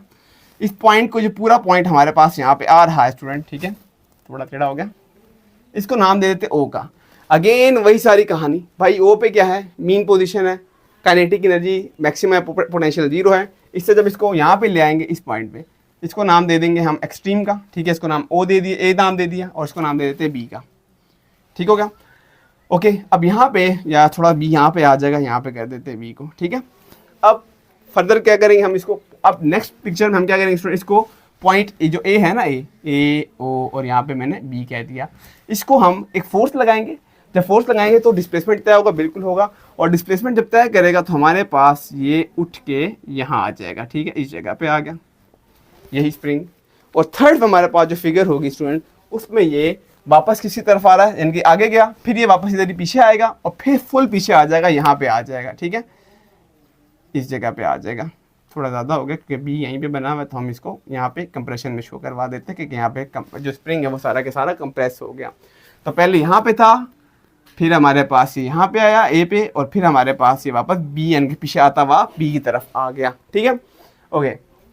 मतलब ये दोबारा यहाँ पे आया और फिर इधर आया, ठीक है, वो हमें पता है। अच्छा, अब यहाँ पे वही सारी पहली गेम आपने लिख देनी है, काइनेटिक वगैरह वाली, ठीक है।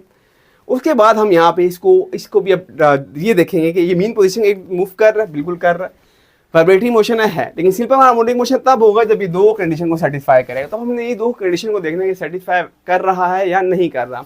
तो स्टूडेंट यहाँ पर देखिएगा ज़रा, हम ऐसे कर लेते हैं।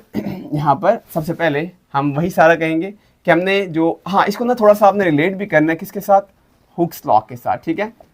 हुक्स लॉ ये कहता है कि जितना हम एक बॉडी पे स्प्रिंग जब होता है हमारे पास, स्प्रिंग के खास होकर केस पे हुक्स लॉ ने ये सारा बताया था कि अगर एक स्प्रिंग है उस पर अगर हम कम फोर्स लगाएंगे तो उसके अंदर जो डिस्प्लेसमेंट होगा वो भी क्या होगा, कम होगा। कम स्ट्रेस तो हमारा, अगर स्ट्रेस, जितना मैं स्ट्रेस दूंगा उतना ही स्ट्रेन प्रोड्यूस होगा, उतना ही हमारे पास डिस्प्लेसमेंट प्रोड्यूस होगा।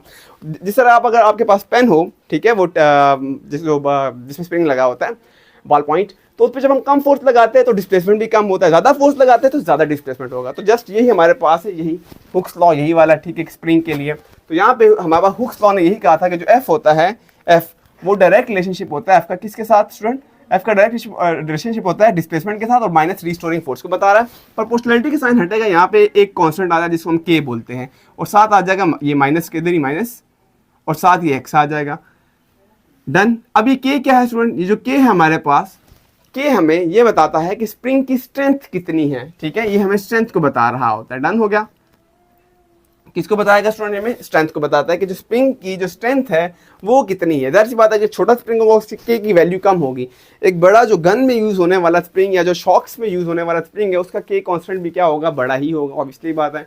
तो यहाँ पे ये हमें किसको बताता है, स्प्रिंग की स्ट्रेंथ को बताता है के। डन है। अच्छा, अब फर्दर इसको हम करें यहाँ पे स्टूडेंट, तो इसका मतलब है जब ये जाहिर सी बात है कि हटेगा यहाँ से, तो हम ये कह सकते हैं जब के हटा यहाँ से, हट गया, तो ये वापस ये फर्स्ट वाली आ जाएगा। तो फर्स्ट कंडीशन को क्या कर रहा है, फुलफिल कर रहा है कि जितना मैं कम फोर्स लगाऊंगा उतनी ये कम डिस्प्लेसमेंट करेगा, जितना ज्यादा फोर्स लगाऊंगा उतनी ही क्या कर रहा है, ज्यादा ही तो डिस्प्लेसमेंट तय कर रहा है ना, ऐसा है कि नहीं है। ओके, अच्छा, ओके। अब फर्दर अगर हम इसको देखें तो हम इसको, अब हमें दूसरी कंडीशन फाइंड आउट करनी है और वो ये है, और वो कैसे निकलेगी, अगेन स्टूडेंट हम यहाँ न्यूटन सेकंड लॉ लेंगे। ऑब्वियसली बात है फोर्स बढ़ेगा तो एक्सेलरेशन भी बढ़ेगा according to Newton second law.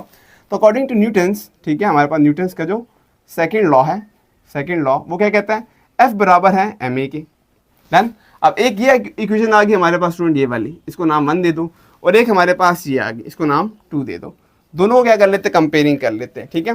तो यहाँ पे मैं कर देता हूँ इसको कंपेयरिंग, ठीक है, कंपेयरिंग 1 and 2, दोनों को क्या कर लेते हैं, कंपेयर कर लेते हैं। तो यहाँ पे आ जाएगा ma इक्वल हो जाएगा हमारे पास -k × x। डन। अच्छा, अब क्या हो रहा है, हमने a को फाइंड आउट करना है, m मल्टीप्लाई और नीचे क्या हो जाएगा, डिवाइड हो जाएगा, a इक्वल हो जाएगा -kx डिवाइडेड बाय m। अब दोबारा से देखिए यहाँ पे सेकंड कंडीशन फुलफिल हो रही है कि नहीं, देखिए स्टूडेंट, k कांस्टेंट है, स्प्रिंग की स्ट्रेंथ को बता रही है, कांस्टेंट वैल्यू है, मास क्या है, कांस्टेंट है। चेंज किस में आ रहा है, जस्ट डिस्प्लेसमेंट में आ रहा है, शॉर्टर डिस्टेंस बिटवीन 2 पॉइंट। तो ये सब दोनों कांस्टेंट हो गए, तो मैं ऐसे लिख सकता हूँ ए का जो है प्रोपोर्शनलिटी है किसके साथ, ए प्रोपोर्शनल है हमारे पास किसके, माइनस के के, ठीक है, सॉरी माइनस एक्स के, ठीक हो गया। तो ए हमारे पास प्रोपोर्शनल हो गया माइनस एक्स के। क्या दूसरी कंडीशन फुलफिल होगी, यस। पहली होगी यस, दूसरी होगी यस। तो हम कहेंगे ये बॉडी सिंपल हार्मोनिक मोशन भी है और एक वाइब्रेटरी मोशन भी है। ये आगे समझ, ओके। अब क्या करना है, टाइम पीरियड निकाल लेते हैं, ठीक है। तो उसमें कुछ मुश्किल नहीं होना चाहिए। तो यहाँ पे हम टाइम पीरियड है, टाइम पीरियड और एंड स्टूडेंट नेक्स्ट क्या निकालेंगे हम, एंड फ्रीक्वेंसी। तो मर्जी है पहले फ्रीक्वेंसी निकालो या जो दिल करे, ठीक है, आखिर में निकल आता है। तो अगेन एक तो हमारे पास ए स्टूडेंट ये वाला आ गया, ये वाली इक्वेशन वाला, ठीक है। इसको हम नाम दे देते हैं 3 का। और ए कभी मैंने बताया आपको जो ए होता है उसको ये फिलहाल आपने याद रखना, ए हमारे पास जो ऑसिलेशन के लिए हम एक्सेलरेशन का यूज़ करते हैं तो माइनस ओमेगा स्क्वायर एक्स होता है। और जो ओमेगा भी बताया मैंने आपको, ओमेगा स्क्वायर जो होगा ओमेगा 2 पाई एफ के बराबर है, स्क्वायर की वैल्यू पुट होगी तो यहाँ पे क्या आ जाएगा स्टूडेंट, माइनस 4 पाई स्क्वायर और एफ स्क्वायर और एक्स हो जाएगा। एक इक्वेशन ये आ गई, ठीक है। और इसको हम नाम दे देते हैं 4 का। अब 3 और 4 को क्या लेते हैं, कंपेयरिंग। तो कंपेयरिंग 3 एंड 4, तो 3 और 4 को कंपेयर कर लेते हैं यहाँ पे स्टूडेंट, ये और ये। तो यहाँ पे डायरेक्ट जल्दी जल्दी करते हैं, ये देखें minus K X divided by M equal आ रहा है हमारे पास minus 4 pi square F square और X. X X cancel out हो जाएगा, डन स्टूडेंट। फर्दर यहाँ पे क्या हो रहा है, हमने एफ निकालना है, ये दोबारा मल्टीप्लाई हो रहा है, नीचे जाके डिवाइड हो जाएगा और माइनस माइनस भी कट जाएगा। तो ये 4 नीचे आ जाएगा, यानी कि के डिवाइडेड बाय एम, और यहाँ पे आ जाएगा हमारे पास ऐसे करके 4 पाई स्क्वायर और इक्वल आ गया एफ स्क्वायर के। हमें जस्ट एफ चाहिए, taking under root on both side, यहाँ पे भी लिया यहाँ पे भी लिया, कैंसिल आउट हो गया। 4 पाई स्क्वायर का जो बन के आएगा हमारे पास 1 डिवाइडेड बाय 2 पाई हो जाएगा और यहाँ पे के डिवाइडेड बाय एम हो जाएगा और एफ आ गया। तो ये हमारे पास आ गई फ्रीक्वेंसी के लिए, उसको नाम दे देते हैं हम 5 का, डन। अब अगर हम टाइम पीरियड फाइंड आउट करें स्टूडेंट, यहाँ पे इस जगह पे कर लेते हैं, तो टाइम जो पीरियड होगा वो हमारे पास एफ का जो टाइम होता है वो रेसिप्रोकल है किसका, टी इक्वल होता है 1 बाय एफ के। तो यहाँ 1 लिखा डिवाइडेड बाय ये सारी एफ की वैल्यू आ रही क्या है हमारे पास 1 डिवाइडेड बाय 2 पाई, ठीक है, अंडर रूट। और यहाँ पे क्या आ रहा है के डिवाइडेड बाय एम, के डिवाइडेड बाय एम। अब ये नीचे डिवाइड हो रहा है, ऊपर जाके मल्टीप्लाई हो जाएगा, जो टाइम होगा फर्दर टी हमारे पास आ जाएगा स्टूडेंट, ये ऊपर चला जाएगा 2 पाई अंडर रूट, एम नीचे से ऊपर जाएगा और के इधर ही रह जाएगा। ये आ गया टाइम पीरियड का फॉर्मूला, डन। अब इससे एंड में क्या करना है, कंक्लूड करना है फॉर्मूला से। क्या कंक्लूड करते हैं, देखते हैं स्टूडेंट। हम ये कंक्लूड कर पा रहे हैं यहाँ पे कि अगर हमारे पास यहाँ पे एक बहुत ज़्यादा हैवी मास होगा, ठीक है, स्प्रिंग वही है कि रखा हुआ हमने, ठीक है, अगर मास ज़्यादा होगा तो यहाँ पर इसको ओसिलेट करने में, एक साइकिल कंप्लीट करने में टाइम भी ज़्यादा लगेगा, क्योंकि एम का टी के साथ डायरेक्ट रिलेशनशिप है। अगर मास बढ़ा तो उसको एक साइकिल कंप्लीट करने में टाइम भी बढ़ जाएगा, वो क्लियर है, ओके। और अगर मास कम होगा, स्प्रिंग वही हमने एक ही लिया, स्प्रिंग अभी हम चेंज नहीं कर रहे हैं, तो अगर मास हम कम किया तो अब वो एक साइकिल कंप्लीट करने में टाइम भी कम लेगा। ऐसा है कि नहीं है, जल्दी से आएगा ना। अब एक बड़ी चीज़ है तो वो इजी से पीछे आएगी, आपने बहुत ज़्यादा उसके साथ वेट रख दिया तो स्प्रिंग की स्ट्रेंथ इतनी नहीं है कि उसको तेज़ी से खींचे, तो टाइम ज़्यादा लेगा।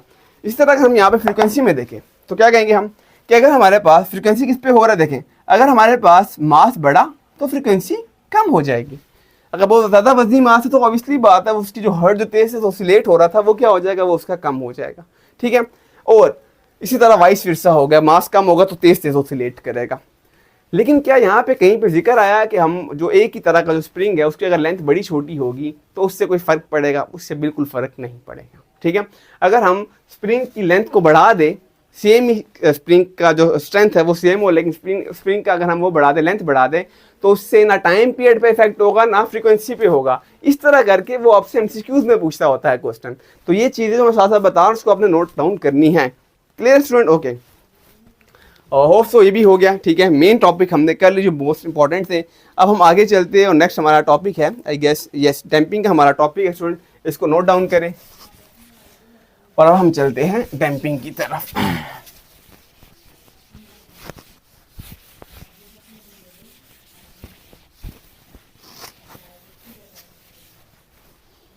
नेक्स्ट टॉपिक स्टूडेंट हमारे पास आ गया है इस वक्त, डैम्पिंग मैदान में आ चुका है, ठीक है।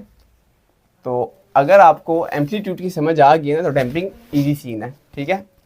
देखिए student, with the passage of time ठीक है, if there is a decrease in amplitude it is known as, if there is increase in amplitude of a oscillating body it is known as damping. कैसे, क्या कह रहा हूँ मैं, देखिए student, अगर हमारे पास देखिए ये आ गया हमारे पास एम्पलीट्यूड की, मैंने क्या आपको बताया था डेफिनेशन, यस, पहले हम एम्पलीट्यूड को देख लेते हैं, ठीक है।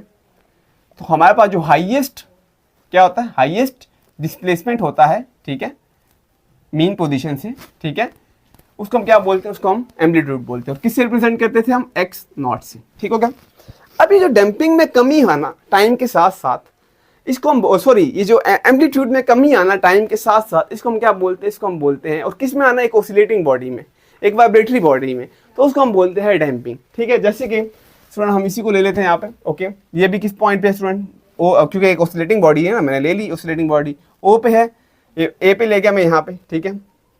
अब इसको अगर मैं यहाँ ए से रिलीज कर रहा हूँ, बी पे आया यहाँ पे, लेकिन देखिए पहले ए से गया ओ बी, ठीक है, और आहिस्ता आहिस्ता क्या हो रहा है, पहले इसका देखें जब ओ पे था तो यहाँ से लेके यहाँ तक इसका हम कह लेते हैं हाईएस्ट डिस्प्लेसमेंट था। अब वक्त के साथ साथ देखो अब ये आहिस्ता आहिस्ता क्या हो रहा है, ये स्लो होता जा रहा है, एक वक्त आएगा कि यहाँ तक आएगा, देखिए अब यहाँ तक आ गया, फिर हमारे पास क्या होगा, इसका ये जो डिस्प्लेसमेंट है कम हो गया, फिर और आहिस्ता आहिस्ता आएगा, फिर और कम हो जाएगा, इनके फिर डिस्प्लेसमेंट इस तरह और कम हो जाएगा। तो जो डिस्प्लेसमेंट में कमी हो रहा है, जो हाईएस्ट डिस्प्लेसमेंट कम होता जा रहा है with the passage of time, इनके एम्पलीट्यूड में जो कमी हो रही है वक्त के साथ साथ, इसी को हम बोलते हैं डैम्पिंग। और किसमें, एक ऑसिलेटिंग बॉडी में, एक वाइब्रेटरी बॉडी में। इजी, आसान से समझ आ गई, ठीक है। डेफिनेशन आप खुद से भी लिख सकते हो इसकी, ठीक है। The decrease in the amplitude with the passage of time of an oscillating body is known as damping। आसान, बिल्कुल इजी, सीधी सादी जो है मैंने बता दी। अब अगर कोई पूछे क्यों ये डैम्पिंग हो रहा है, वजह क्या है इसकी, व्हाट आर द रीजंस, ठीक है, तो रीजंस क्या है यहाँ पे, ये क्यों हो रहा है, तो इसकी वजह ये है कि इस वक्त हमारे पास इस पे डिफरेंट तरह की क्या लग रही है, फोर्सेज लग रही है। फोर्सेज आई मीन कि हमारे पास इस वक्त इस पे फ्रिक्शन लग रहा है, ठीक है। कौन सी फ्रिक्शन स्टूडेंट, इस वक्त हमारे पास एयर फ्रिक्शन इस पे क्या कर रहा है, एग्जर्ट कर रहा है, नीचे से ग्रेविटी भी इसको खींच रहा है, ठीक है, ग्रेविटी भी इस पे कुछ ना कुछ अपना वो लगा रहा है, ठीक है। तो डिफरेंट हमारे पास इस वक्त इस पे चीज़ें एक्ट कर रही है, और उसकी वजह से इस वक्त क्या करता है, रुक जाता है, और ये जो एनर्जी हो जाती है फिर ट्रांसफर हो जाती है, जो इसकी एनर्जी में जो लॉस हुआ है, ठीक है, ये जो इसकी एनर्जी में हमारे पास क्या हुआ स्टूडेंट, एनर्जी में लॉस हुआ, वो लॉस किस फॉर्म में चेंज हो जाता है, वो लॉस जो होता है हमारे पास इन अ फॉर्म ऑफ साउंड भी जा सकता है, इन अ फॉर्म ऑफ हमारे पास हीट में भी जा सकता है, ठीक है। तो वो एनर्जी ट्रांसफर होगी हीट में और साउंड में। अब ये कैसे, हीट और साउंड, तो यहाँ तो साउंड आई नहीं, अगर आप गौर से देखोगे तो साउंड आ रही होगी। और दूसरा, अगर आप बाइक के जो शॉक्स होते हैं वो भी हमारे पास टू एंड फ्रो मूव करता है स्टूडेंट, उसके अंदर भी हमारे पास ऑसिलेशन होता है, और जब हम उसके अंदर जो स्प्रिंग हमने डाला होता है उसके अंदर वो energy in the form of heat की वजह से हमारे पास ट्रांसफर हो जाती है। तो बात आ गई समझ, एम्पलीट्यूड का कम होना with the passage of time, और साथ साथ क्या होगा, वो जो हमारे पास जो डैम्पिंग में कमी, जो एम्पलीट्यूड में कमी आ रही है, वो इस वजह से आ रही है कि हीट जो एनर्जी है वो ट्रांसफर हो रही है दिगर फॉर्म ऑफ एनर्जी में, लाइक हीट में और साउंड में एक्सेट्रा। डन, ये आ गया हमारे पास डैम्पिंग। अगर एक ग्राफ भी बना दे तो कुछ बुरा तो नहीं होगा, तो यहाँ पे एक ग्राफ भी बना देते हैं इसका, इस तरह करके, ठीक है। यहाँ पे ये डायग्राम तो बना दी मैंने, ये भी हमारे पास एम्पलीट्यूड में क्या हो रही है, कमी हो रही है, ठीक है। एक ग्राफ अगर बना दे तो और भी अच्छा है, जैसे किया हमने, ठीक है। और यहाँ से हम स्टार्ट कर लेते हैं, कहीं से भी स्टार्ट कर लेते हैं, चलें यहाँ से, ठीक है। देखिए पहले हमारे पास एम्पलीट्यूड ज़्यादा, और अब हम एम्पलीट्यूड को थोड़ा सा कम करेंगे, और कम करेंगे, और कम करेंगे, और एक वक्त आएगा ये जीरो हो जाएगा। अब ये क्या था, हमारे पास हाईएस्ट डिस्प्लेसमेंट था एक्स नॉट, इसको हम एम्पलीट्यूड 1 नाम दे देते हैं। फिर हमारे पास ये आ गया, इसको A2 का नाम दे देते, दूसरा एम्पलीट्यूड आ गया। फिर हमारे पास ये आया, ठीक है, इसको हम A3 का नाम दे देते, एक और एम्पलीट्यूड आ गया। और फिर हमारे पास ये आया, ठीक है, इसको हमने A4 का नाम दे दिया। डन। तो देखिए एम्पलीट्यूड में कमी आ रही है पैसेज ऑफ टाइम में, इसको हम बोल देते हैं कि हमारे पास डैम्पिंग है। अब याद रखिएगा एक चीज़, इसको याद रखें एमसीक्यूज वाइज, जब हमारे पास डैम्पिंग हो रही होगी तो ना ही फ्रीक्वेंसी पे कोई इफेक्ट पड़ता है, ना ही टाइम पीरियड पे। हर एक उसके लिए हमारे पास जो ऑसिलेशन हो रहा है उसके लिए फ्रीक्वेंसी और टाइम पीरियड क्या रहेगा, सेम आएगा। और इसको मैंने जो है प्रॉपर प्रैक्टिकली करके भी बताया था कि हर दफ़ा जो टाइम है और जो फ्रीक्वेंसी है वो हमारे पास उसको इफेक्ट नहीं कर रहा होता, ठीक है। एम्पलीट्यूड जस्ट और जस्ट हमारे पास डिस्प्लेसमेंट को इफेक्ट कर रहा होगा, ठीक है। जो डैम्पिंग है वो जस्ट और जस्ट हमें जो है एम्पलीट्यूड पे इफेक्ट है, और एम्पलीट्यूड मीन जो शॉर्टर डिस्टेंस बिटवीन 2 पॉइंट है जस्ट उस पर इफेक्ट हो रहा होगा। फ्रीक्वेंसी और टाइम पीरियड से डैम्पिंग का कोई भी ताल्लुक नहीं है, उसको कुछ भी नहीं करेगा। वो जितना पहले था वो बाद में भी उतना ही रहेगा। और ये मैंने पिछली वीडियो में जो टॉपिक वाइज अपलोड किया, मैं यहाँ पे कोशिश करूँगा उसका लिंक डाल दूँ या ऊपर आई बटन में डाल दूँ, वहाँ प्रॉपर मैंने दिखाया था कि हर दफ़ा ऑसिलेशन भले कि उसका डिस्प्लेसमेंट कम हो रहा था, लेकिन टाइम वो हर साइकिल में क्या लेता है, उतना ही लेता है जितना उसने पहले में लिया होता है। तो वो आप जाके वो वीडियो भी देख सकते हैं, ठीक है। अच्छा डन। अब हम चलते हैं नेक्स्ट, हमारे पास टॉपिक है उस पर जाते हैं। ये भी हो गया, ठीक है।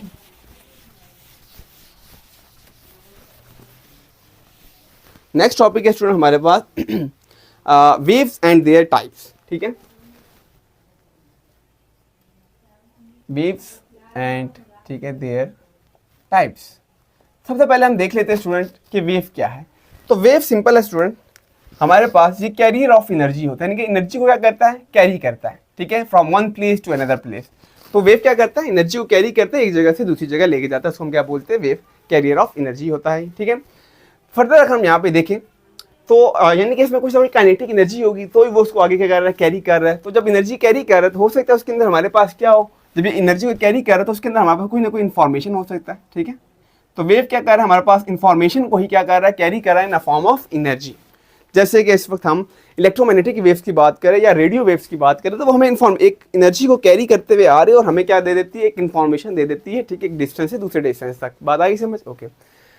अब हमारे पास अगर फर्दर देखिए वेव जनरेट कैसी होती है, अगर कोई आपसे पूछे तो ये जब हम वेव अगर जनरेट कैसे होगा हमारे पास स्टूडेंट, यस, तो हमारे पास ये जनरेट ऐसे होगा कि जब हम डिस्टर्बेंस फैलाते हैं, ठीक है, कोई भी जब डिस्टर्बेंस करेंगे हम, डिस्टर्बेंस, ठीक है, कोई भी डिस्टर्बेंस फैलाएंगे हम किसके अंदर स्टूडेंट, मीडियम में, तो हमारे पास उस डिस्टर्बेंस की वजह से हमारे पास क्या हो जाएगा, हमारे पास उसके अंदर वेव जनरेट हो जाएगी, सिंपल, ओके।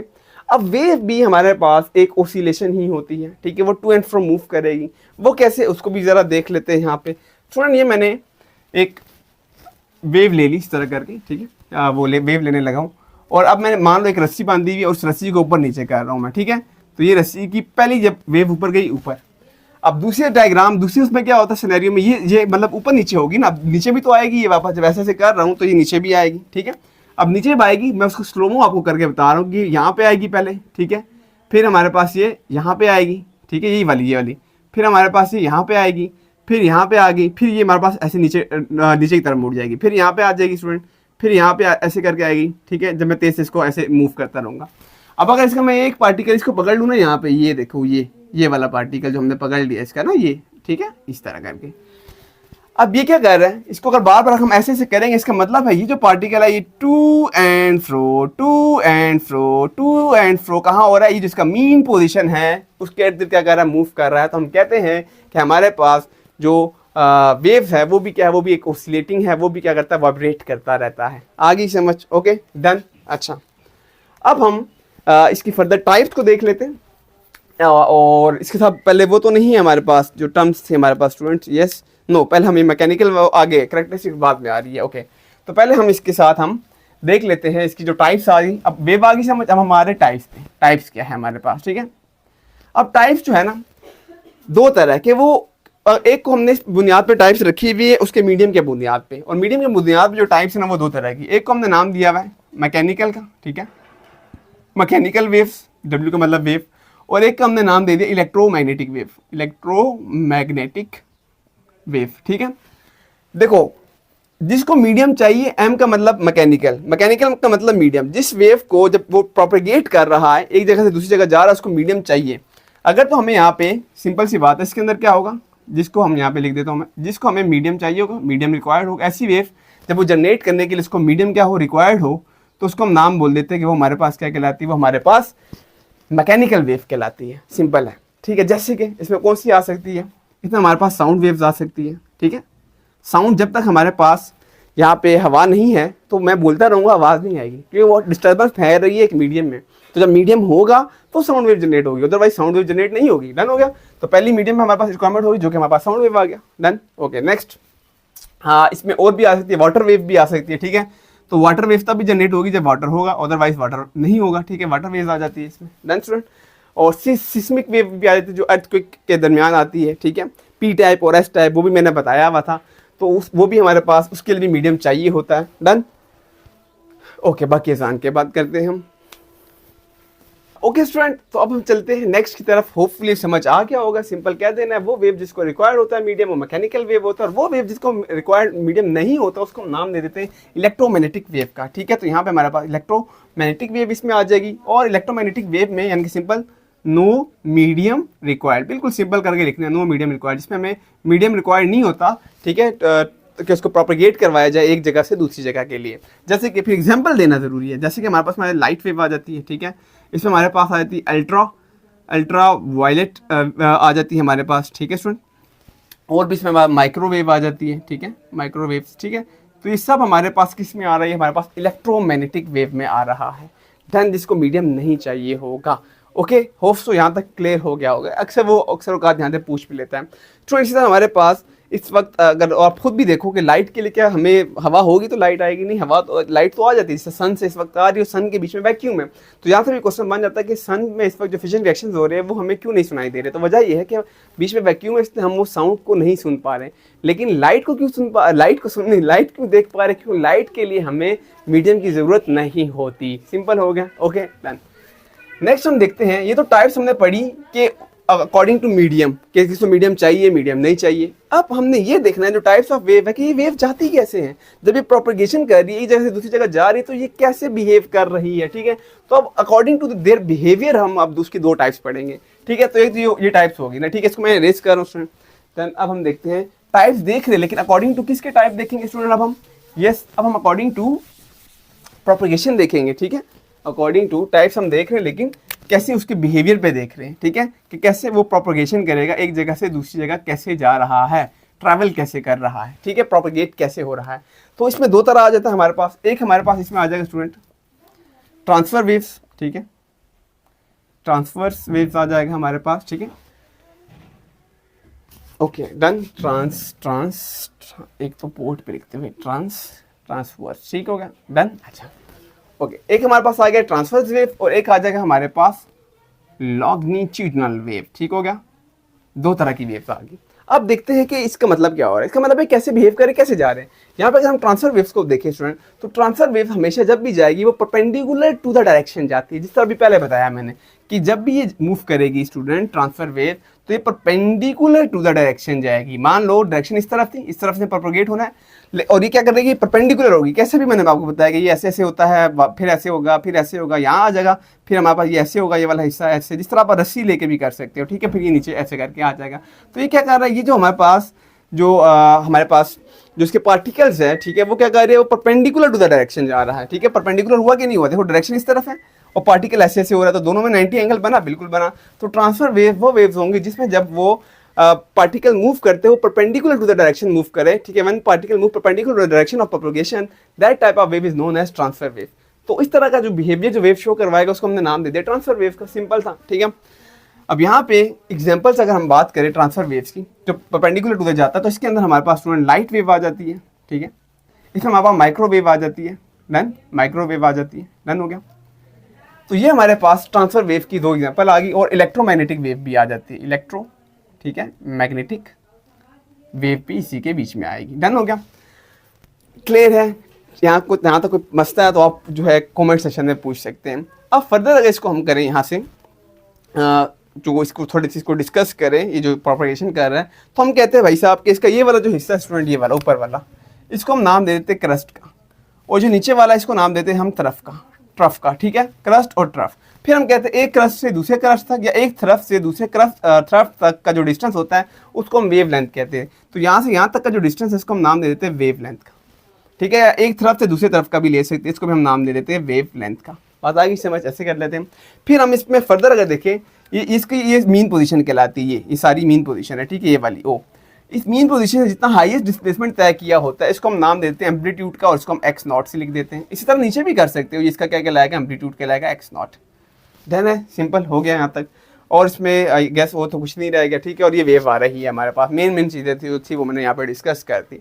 अब हम देख लेते हैं दूसरा जो लॉन्गिट्यूडिनल वेव्स है, इसमें देखते हैं कि क्या सीन पार्ट हो रहा है। इसमें जो हमारे पास अगर जो डायरेक्शन ऐसे है, जो पार्टिकल्स है ना, पार्टिकल्स वो भी हमारे पास क्या करते हैं, वो भी ऐसे ऐसे होते हैं। देखिए आगे पीछे जिस तरह ये हो रहा था ना, ऊपर नीचे, यहाँ पार्टिकल्स आगे पीछे, ठीक है, ऐसे एक दूसरे को हिट करते हुए आगे पीछे ऐसे कर रहे होते हैं, ठीक है। तो इससे अगर मैं डायग्राम बनाऊँ, अगर हम एक स्प्रिंग ले लें, ठीक है, उसके साथ उसको थोड़ा सा यू करके एक बड़ा सा स्प्रिंग हो, ठीक है, मैं लास्ट वीडियो में वीडियो भी लगाई थी, और उसको ऐसे अगर हम पुश करें तो हमारे पास कुछ इस तरह करके कंप्रेशन पैदा होती है, फिर हमारे पास रिफ्रैक्शन, फिर हमारे पास कंप्रेशन, फिर हमारे पास रिफ्रैक्शन, इस तरह का सीन पार्ट चल रहा होता है, ठीक है।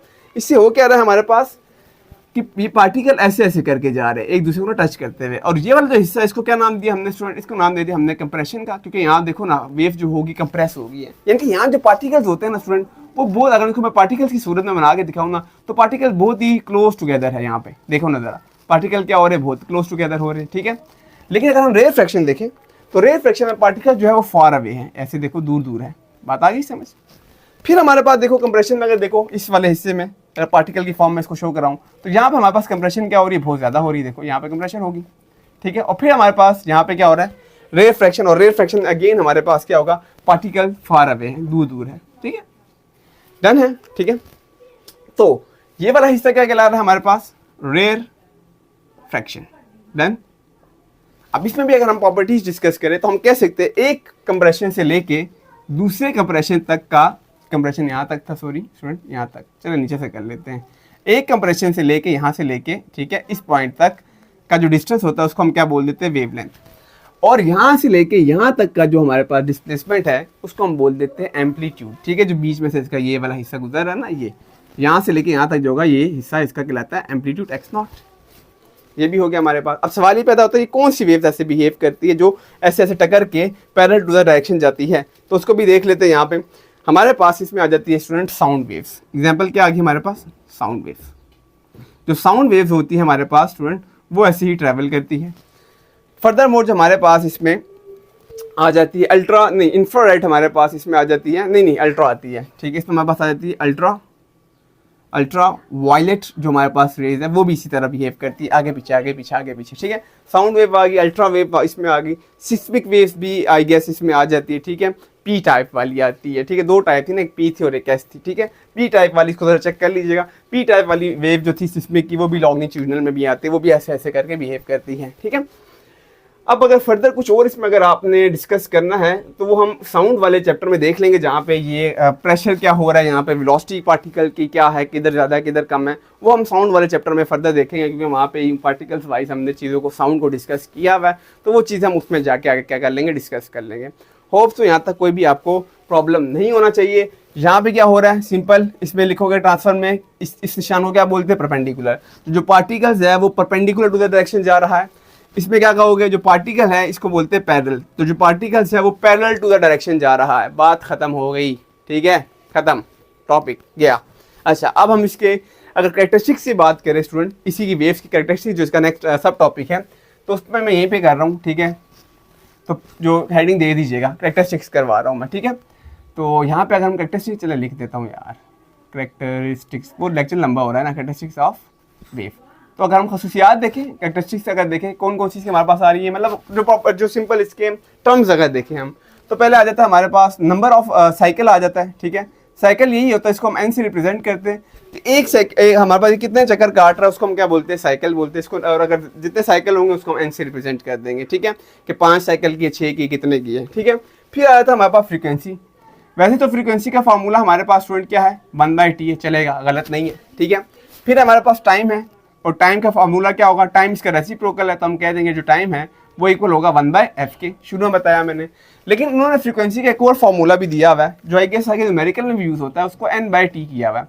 जब n/t आता है ना, तो फिर जितना टोटल टाइम उसने लगाया होगा ना, मतलब टोटल नंबर ऑफ वेव्स ले लेंगे और टोटल हम क्या ले लेंगे, टाइम ले लेंगे। वैसे जब इसमें हम कहते थे तो हम ये कहते थे कि इधर हम कहते हैं कि 1 सेकंड में उसने कितने जो है साइकिल कंप्लीट किए। यहाँ पे ये सीन होता है n/t में कि कितने टोटल नंबर ऑफ वेव के, और टोटल नंबर ऑफ वेव में कितना टाइम लगाना, उसको फिर ये वाला फॉर्मूला लगाते हैं हम फ्रीक्वेंसी का, और कुछ भी नहीं है इसमें, ठीक है। ओके, फर्दर जो इसमें इंपॉर्टेंट टर्म है मेरे हिसाब से वो आ जाती है, क्या करूँ मैं, नीचे लिख दूँ, ओके यहाँ पे कर लेते हैं। इसमें फर्दर अगर हम देखें स्टूडेंट हमारे पास टर्म्स, तो चलो इधर ही करते हैं। वो आता है हमारे पास वेलोसिटी आ जाता है, या आप स्पीड कह सकते हो, ठीक है। तो हमें पता है, देखिए स्टूडेंट, स्पीड किसके बराबर है, yes, distance divided by time, done हो गया।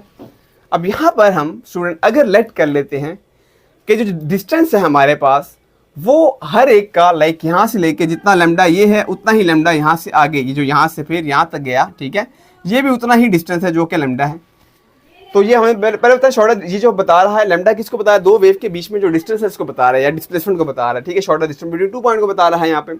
तो क्या मैं अगर ये हर दफ़ा में जो वेव लेंथ है वो हर एक में अगर सेम होगा तो मैं ऐसे कह सकता हूँ ना, स्पीड को हम v से लिख लेते हैं, डिस्टेंस जो है वो हर पार्टिकल का हर दफ़ा क्या आ रहा है, सेम आ रहा है, यानी कि ये वेव लेंथ। तो यहाँ डिस्टेंस की जगह क्या आ जाएगा, वेवलेंथ और डिवाइडेड बाय टाइम हो जाएगा। अभी मैंने बताया कि 1/t जो होता है वो किसके बराबर होता है, फ्रीक्वेंसी के। तो इसको मैं ऐसे भी कर सकता हूँ कि देखिए v बराबर है लैम्डा, और ये मल्टीप्लाई हो रहा है ना 1/t, ऐसे ही हो रहा है ना ये। तो 1/t की जगह स्टूडेंट नेक्स्ट क्या हो जाएगा, 1/t की जगह मैं क्या पुट कर दूंगा, f पुट कर दूंगा, तो ये v के बराबर आ गया। और यहाँ से अगर f निकालना तो f का एक और फार्मूला आ गया, ये मल्टीप्लाई और नीचे आके डिवाइड हो जाएगा लैम्डा। तो यहाँ से भी मैं फ्रीक्वेंसी फाइंड आउट कर सकता हूँ। वो डिपेंड करेगा न्यूमेरिकल की सिचुएशन में वो आपको क्या दे रहा है न्यूमेरिकल में, फिर उसी मुताबिक हमने फार्मूले लगाने होंगे, ठीक है।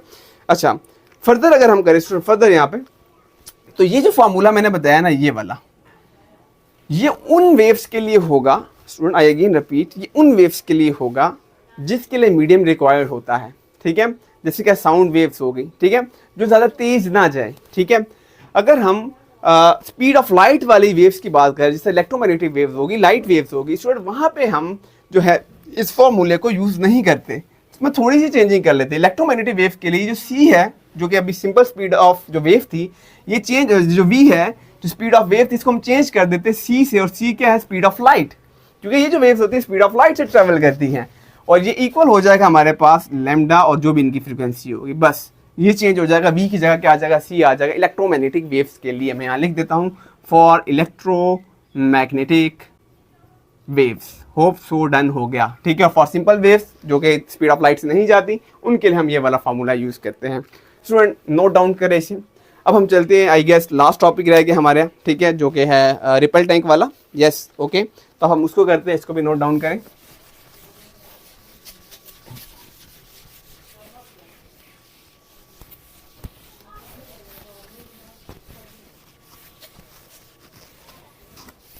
ओके स्टूडेंट, अब हम करने लगे हैं रिपल टैंक, ठीक है, या हम कह सकते हैं properties of wave, properties of wave, ठीक है। अब अगर हम स्टूडेंट देखें, हम अगर प्रॉपर्टीज ऑफ वेव को डिस्कस करें इन टर्म्स ऑफ कि अगर मैंने ये देखना है कि यार जो हमारे पास वेव की फ्रीक्वेंसी क्या होगी, एफ का मतलब फ्रीक्वेंसी, वेव की स्पीड क्या होगी, वी का मतलब स्पीड, या वेव की वेव लेंथ क्या होगी जिसको हम लैम्डा से लिखते हैं। अब ये सब क्या है हमारे पास, ये प्रॉपर्टीज होती है एक वेव की। अब हमने इस प्रॉपर्टीज को डिस्कस करना है, और हम देखते हैं बिहेवियर देखते हैं वेव का, कि वो अगर एक मीडियम से दूसरे मीडियम में जा रही है तो इन तीनों पे क्या असरात होंगे। अब अगर हम ऐसी तो नहीं देख लेंगे ना आंखों से ही बस खुद ब खुद ही, यूँ तो कुछ हमें एपरेटस चाहिए होगा, कुछ ना कोई चीज़ चाहिए होगी जिसके ज़रिए हम ये फाइंड आउट कर सके कि जब हमारे पास वेव एक मीडियम से दूसरे मीडियम में जाती है तो वो कैसे बिहेव कर रहा है, ठीक है। तो उसके बिहेवियर को जानने के लिए in term of frequency, velocity और लैम्डा, हम एक इंस्ट्रूमेंट यहाँ यूज़ करते हैं, एक एपरेटस यूज़ करेंगे जिसको हम नाम बोलते हैं। इन सब प्रॉपर्टीज को डिस्कस करने के लिए हम एक, जिसको हम नाम बोल लेंगे रिपल टैंक का, ठीक है। अब रिपल टैंक की सिंपल से आपने अपनी कंस्ट्रक्शन लिखनी है, अपनी वर्डिंग में लिखनी है कि हमारे पास एक ट्रांसपेरेंट इस तरह का गिलास होता है, ठीक है, और इसको हम वाटर से क्या कर देते हैं, फिल कर देते हैं, ठीक है। यहाँ पे इसके हमारे पास एक मोटर होगी, ठीक है, या वाइब्रेटर भी कह सकते हो, या एक मोटर भी ले सकते हो, ठीक है। उस मोटर को ऑब्वियसली बात हमने फिर क्या करना है, किसी भी बैटरी सोर्स के साथ क्या कर देना है, जोड़ देना है। ऊपर हमने यहाँ पे इसके अबव जो होगा यहाँ पे एक लैंप रखा होगा, ठीक है, या आप लाइट कह सकते हो, ठीक है। इस जगह पे हमने एक लाइट रख दिया जो कि एक स्टैंड के साथ कनेक्ट होगा, और इस लाइट को हम ऑन कर देंगे। और ये भी क्या है, ये भी एक बैटरी सोर्स के साथ कनेक्ट है। ये टेबल की आगे 4 टांगे, ठीक है, पीछे जो है छुपगी वो समझे पीछे ही एक और टांग, नीचे हमने रखी होती है एक स्क्रीन। अब इसको अपनी वर्डिंग में लिखना है, ठीक है। नीचे हमने यहाँ पे क्या रखी होती है, एक स्क्रीन वाइट कलर की इस जगह पे, ठीक है, जिसमें हम स्टडी करते हैं फ्रीक्वेंसी को, स्पीड को और वेवलेंथ को, आसान, ठीक है। अच्छा, अब ये जो मोटर है इसके साथ हम डिपर लगाते हैं। मोटर के साथ क्या लगाते हैं स्टूडेंट, मोटर के साथ हम यहाँ पे मैं लिख देता हूँ एक डिपर लगाते हैं, ठीक है। अब डिपर 2 तरह के, एक हमारे पास रेक्टेंगुलर का डिपर होता है, एक हमारे पास ऐसे स्फेयर करके होता है। अगर हमें स्ट्रेट वेव जनरेट करवानी है तो हम ये रेक्टेंगुलर वाला डिपर लेंगे, और अगर हमें गोल गोल स्फेयर तरह की वेव चाहिए तो फिर हम ये स्फेयर वाला डिपर लेंगे। अभी वाले केस में हम इस तरह का स्ट्रेट तरह का इस तरह करके क्या ले रहे हैं, रेक्टेंगुलर क्या ले रहे हैं, हम डिपर ले रहे हैं, वो हमने मोटर के साथ कनेक्ट कर दिया और इसको पानी से भर दिया, ठीक है। अब क्या करना है, अब ऑन करना है मोटर और देखते हैं कि क्या सीन चलता है। लाइट ऑन है, मोटर ऑन है, वाइब्रेशन स्टार्ट होगी पानी के अंदर, और अब हम देखेंगे कि क्या चीज़ हमें देखने को मिल जाएंगी, ठीक है स्टूडेंट। जैसे मैं यहाँ पर इसके अंदर जो प्रोसेस देखेंगे हम, फर्स्ट जो इसमें प्रोसेस आ रहा है रिपल टैंक के अंदर, वो होता है रिफ्लेक्शन का, ठीक है। देखिए स्टूडेंट, रिफ्लेक्शन का मतलब भी क्या होता है, कोई भी चीज़ बाउंस होके, ठीक है, बाउंस होके वापस क्या आ जाए, फर्स्ट मीडियम में आ जाए, बाउंस होके वापस फर्स्ट मीडियम में आ जाए, ठीक है। लाइक मैंने बॉल ली, बॉल यहाँ मारा, मार के वापस मेरे पास आ गया, ठीक है, उसी इधर मीडियम से गया और उसी मीडियम में वो वापस आ गया, ठीक है। तो यहाँ पे क्या होगा, देखिए हम सिंपल यहाँ बस कुछ नहीं करेंगे, एक पानी यहाँ पे ले लिया, ठीक है, और उस पानी को क्या कर देंगे, मोटर को ऑन कर देंगे। अब यहाँ होगा कि यहाँ से ना वेव जनरेट होंगी ऐसे करके, ठीक है, वेव जनरेट होगी यहाँ पे हमारे पास, और ये इसके साथ क्या होगी, स्ट्राइक करेगी इस बाउंड्री के साथ जो इसका एज है, स्ट्राइक करके वापस पहले मीडियम में आ जाएगी, ठीक है। और इसका जो ऊपर से जो हमने लाइट ऑन की सब जो है ना हम यहाँ नीचे देख सकेंगे कि ऐसे करके ना कुछ हिस्सा हमारे पास इसमें ब्राइट होगा, कुछ dark, bright dark, bright dark, bright dark, bright dark, bright dark, bright dark, ऐसे करके ना ऐसे। तो वो ऐसे इधर भी है और ऐसे इधर भी है। इसका मतलब ये हो गया कि यहाँ से गई वेव टकर के वापस आ गई, और इसमें हमें कोई चेंज नहीं दिखा, इसमें कोई चेंज नहीं दिखा। जब इसमें कोई चेंज नहीं दिखा इसका मतलब ये कि जैसे सब कुछ शुरू में था वैसे ही सब कुछ बाद में है। और रिफ्लेक्शन किसे कहते हैं, जो बाउंस बैक हो जाएगा वेव का जनरेट करना एक मीडियम से, and then bounce back into the first medium, उसी मीडियम में वापस आना, क्योंकि इसी वाटर में था, पानी तो चेंज नहीं था, एक ही तरह का पानी था, उसी पानी में वापस आ गया टकर के। इसको नाम बोल देते हैं हम रिफ्लेक्शन का, सिंपल। अब आपने ये बताना है कि इस रिफ्लेक्शन में हमने स्क्रीन पे जो ऑब्जर्वेशन की ना उसका कंक्लूजन देना है हेडिंग देके। आप कहोगे कि जो फ्रीक्वेंसी जितनी पहले थी उतनी ही बाद में, ठीक है, क्योंकि यहाँ कोई चेंज नहीं आया। और वजह यह है फ्रीक्वेंसी हर एक में ही सेम रहेगा, ये बात मैं भी बता दूं आपको, फ्रीक्वेंसी जो होगी ना हर एक में सेम रहेगा। उसकी वजह यह है कि जो फ्रीक्वेंसी वो मोटर एक फ्रीक्वेंसी से क्या कर रही है, चक्कर काट रही है, 1 सेकंड में 50 चक्कर काट रही है, तो वेव जनरेट करने वाला तो मोटर ही है, मोटर तो चेंज नहीं हो रहा। तो फ्रीक्वेंसी याद रखना, रिफ्लेक्शन हो या रिफ्लेक्शन हो या फिर हमारा डायफ्रैक्शन हो, सब में ही हमारे पास क्या फ्रीक्वेंसी, हमारे पास क्या सब में ही सेम, ये बात याद रखना, ठीक है स्टूडेंट। ओके, नेक्स्ट हम यहाँ पे देख लेते हैं स्टूडेंट। नेक्स्ट हमारे पास जो है वो रिफ्लेक्शन है। और अब ये बात यहाँ पे लाजमी लिख लेना कि जो फ्रीक्वेंसी है वो क्या है स्टूडेंट, हमारे पास सेम है, वेलोसिटी जितना पहली थी रिफ्लेक्शन के बाद भी सेम है, और लैम्डा जो वेव लेंथ है, ठीक है, यहाँ से लेके हम किसी का ये एक तरफ से ये, अच्छा जो ब्राइट पार्ट है ये क्रस्ट को बता रहा है, और ये जो डार्क पार्ट है स्टूडेंट ये हमें ट्रफ को बता रहा है, ठीक है। तो एक क्रस्ट से दूसरे क्रस्ट तक का जो लैम्डा है वो भी उतना ही था जितना पहले था, तो कोई चेंज नहीं हुआ, यानी कि इसमें हमारे पास इन सब प्रॉपर्टीज में कोई भी चेंज देखने को नहीं मिला। अब नेक्स्ट फिनोमेना हम देखते हैं, और उसमें हमारे पास है रिफ्रैक्शन। जो दूसरा फिनोमेना है उसमें क्या है, रिफ्रैक्शन, ठीक हो गया। अब रिफ्रैक्शन में क्या हो रहा है स्टूडेंट, रिफ्रैक्शन में ऐसे करते हैं ना कि इसको ना यहाँ पे ना एक बाउंड्री सी लगा के ना यहाँ पे बीच में वाटर के अंदर, ये वाटर पड़ा हुआ है, ठीक है, वाटर के अंदर एक बाउंड्री लगाएंगे। एक तरफ हम ले लेंगे शैलो वाटर, शैलो का मतलब है कम पानी, एक यहाँ पे ले लिया हमने शैलो वाटर, और यहाँ पे हमने ले लिया डीप वाटर, ठीक है, ज्यादा पानी कम पानी। अब मोटर को ऑन किया जाएगा। अब जब हम मोटर को ऑन करेंगे ना स्टूडेंट, तो हमें देखने को क्या मिलेगा उसको मैं आपको बता देता हूँ। हमें देखने को ये मिलेगा कि अब की बार इस जगह पे जहाँ पे जो हमने बाउंड्री लगाई है ये अब दो मीडियम हो गई, फर्स्ट मीडियम ये सेकंड मीडियम। जब पानी इधर से वेव जनरेट होंगी फर्स्ट मीडियम से सेकंड मीडियम में जाएगा, तो हमें देखने को ये मिलेगा कि यहाँ पर जो वेव थी इस जगह पे स्क्रीन पे वो बड़ी, यानी कि ना उनके ये क्लोज टुगेदर हो जाएंगे आपस में इस तरह करके, ठीक है। यानी कि देखो इसका सब वेव लेंथ क्या होगी, इसकी कम होगी, नजर आ रहा है, वेव लेंथ कम होगी है। जबकि जो आगे वाला है ना उसकी वेव लेंथ कम नहीं होगी, बल्कि उसकी वेव लेंथ क्या हो जाएगी, इस तरह हमारे पास बढ़ जाएगी, ठीक है। डीप वाटर में हमारे पास क्या हो रहा है, वेव लेंथ बढ़ रहा है। शैलो वाटर में वेव लेंथ देखो ना, जो डिस्टेंस था दो, जो क्रस्ट में ले लो या थ्रफ में ले लो, वो कम हो गया। यहाँ पे अगर मैं डिस्टेंस देखूं, ठीक है, किसी भी दो पार्ट में, तो वो हमारे पास क्या हो रहा है, वो ज्यादा हो रहा है। तो यहाँ पे वेव लेंथ क्या हुआ, कम, यहाँ पे वेव लेंथ ज्यादा। स्पीड का भी बताना है, यहाँ पे वेव लेंथ भी कम होगी स्टूडेंट, और यहाँ पे जो स्पीड होती है वो भी कम हो जाती है, और यहाँ पे वेव लेंथ बढ़ जाती है और जो स्पीड है वो भी बढ़ जाती है। फ्रीक्वेंसी सेम रहेगी। उसकी वजह ये है कि एक ही मोटर बना रही है ना, जो जनरेट कर रही है वो तो एक ही मोटर जनरेट कर रही है वेव, तो फ्रीक्वेंसी क्या है, फ्रीक्वेंसी दोनों कंडीशन में ही सेम है। क्लियर है, डन, अच्छा ओके। अब फर्दर अगर हम देखें तो आपको ये जानिए तो बात पता लग कि ठीक कैसे हो रहा है, लेकिन क्यों हो रहा है ये भी आपको जानना जरूरी है। स्टूडेंट देखें यहाँ पे अगर हम शैलो वाटर लेंगे, शैलो का मतलब है कम पानी, जब कम पानी होगा ना तो होगा क्या, जो वेव जनरेट होगी ना, ये देखो ये वेव ऐसे बन रही आ रही थी ऐसे करके, अब इसका ना सरफेस के साथ ना कांटेक्ट बहुत ज्यादा होता है, क्योंकि कम पानी है, पानी कम है, सरफेस पे सारा का सारा ऑलरेडी ऊपर पड़ा है, ऊपर तो कोई पानी आया नहीं हुआ, ठीक है, जहाँ से ऊपर से इजीली लहरें चली जाएं। अब यहाँ पे पानी का कांटेक्ट बहुत ज्यादा होता है इसके साथ, और ड्यू टू फ्रिक्शन आप कह सकते हो, और ड्यू टू जो है ये बार बार ग्राउंड के साथ टच होने की वजह से हमारे पास क्या हो रहा है, जो इसका ग्राउंड मतलब ये जो इसका जो ग्लास ट्रांसपेरेंट शीशा है जिसमें हमें नीचे लाइट गुजर के जाती है जो हम देख सकते हैं, तो ग्लास के साथ इसका कांटेक्ट बहुत ज़्यादा होता है वेव का, उसकी वजह से टकरती रहती है बार बार।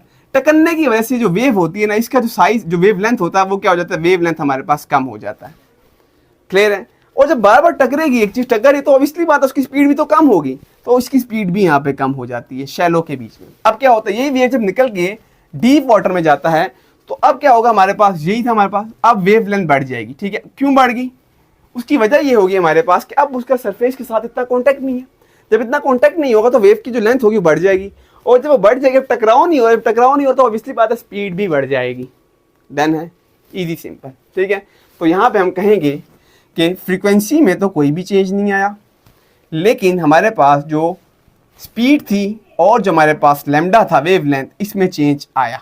ठीक हो गया, पहले और था बाद में और हुआ, पहले ये कम था और आफ्टर क्या हो गया स्टूडेंट, आफ्टर हमारे पास जो था इसमें चेंज आया। ठीक है, पहले कम था और आफ्टर क्या हुआ, आफ्टर ये बिफोर कम और आफ्टर क्या हुआ डीप में हमारे पास क्या हो गया, आफ्टर में ये ज़्यादा हो गया। सिंपल हो गया, ठीक है। अब नेक्स्ट इस तरह चीज़ों को ना कीवर्ड्स में रखो और अपने लफ्ज़ों में लिखो, रट्टे वाला सीन नहीं करना, ठीक है। हमने चीज़ों को लेकर चलना कॉन्सेप्ट वाइज। अच्छा, अब हम लास्ट देख लेते हैं, वो है हमारे पास डाइफ्रैक्शन, ठीक है। तो उसको भी देख लेते हैं, यहाँ से हटा देता हूँ और ये आ गया हमारे पास डाइफ्रैक्शन, ठीक है। Diffraction third one. अब डाइफ्रैक्शन हम क्या करते हैं स्टूडेंट, कुछ ऐसा खास नहीं है, वो भी आसान है सबसे। डाइफ्रैक्शन में भी याद रखना, अगर एक ही तरह का पानी हमने यहाँ लिया हुआ है ना, मतलब कि सिंपल एक या तो डीप है या शैलो है, ठीक है, तो यहाँ पर हमारे पास जो सब कुछ रहेगा वो क्या रहेगा, वो सेम ही रहेगा, उसी तरह ही रहेगा, ठीक है। लाइक स्क्रीन हम ले लेते हैं यहाँ पे।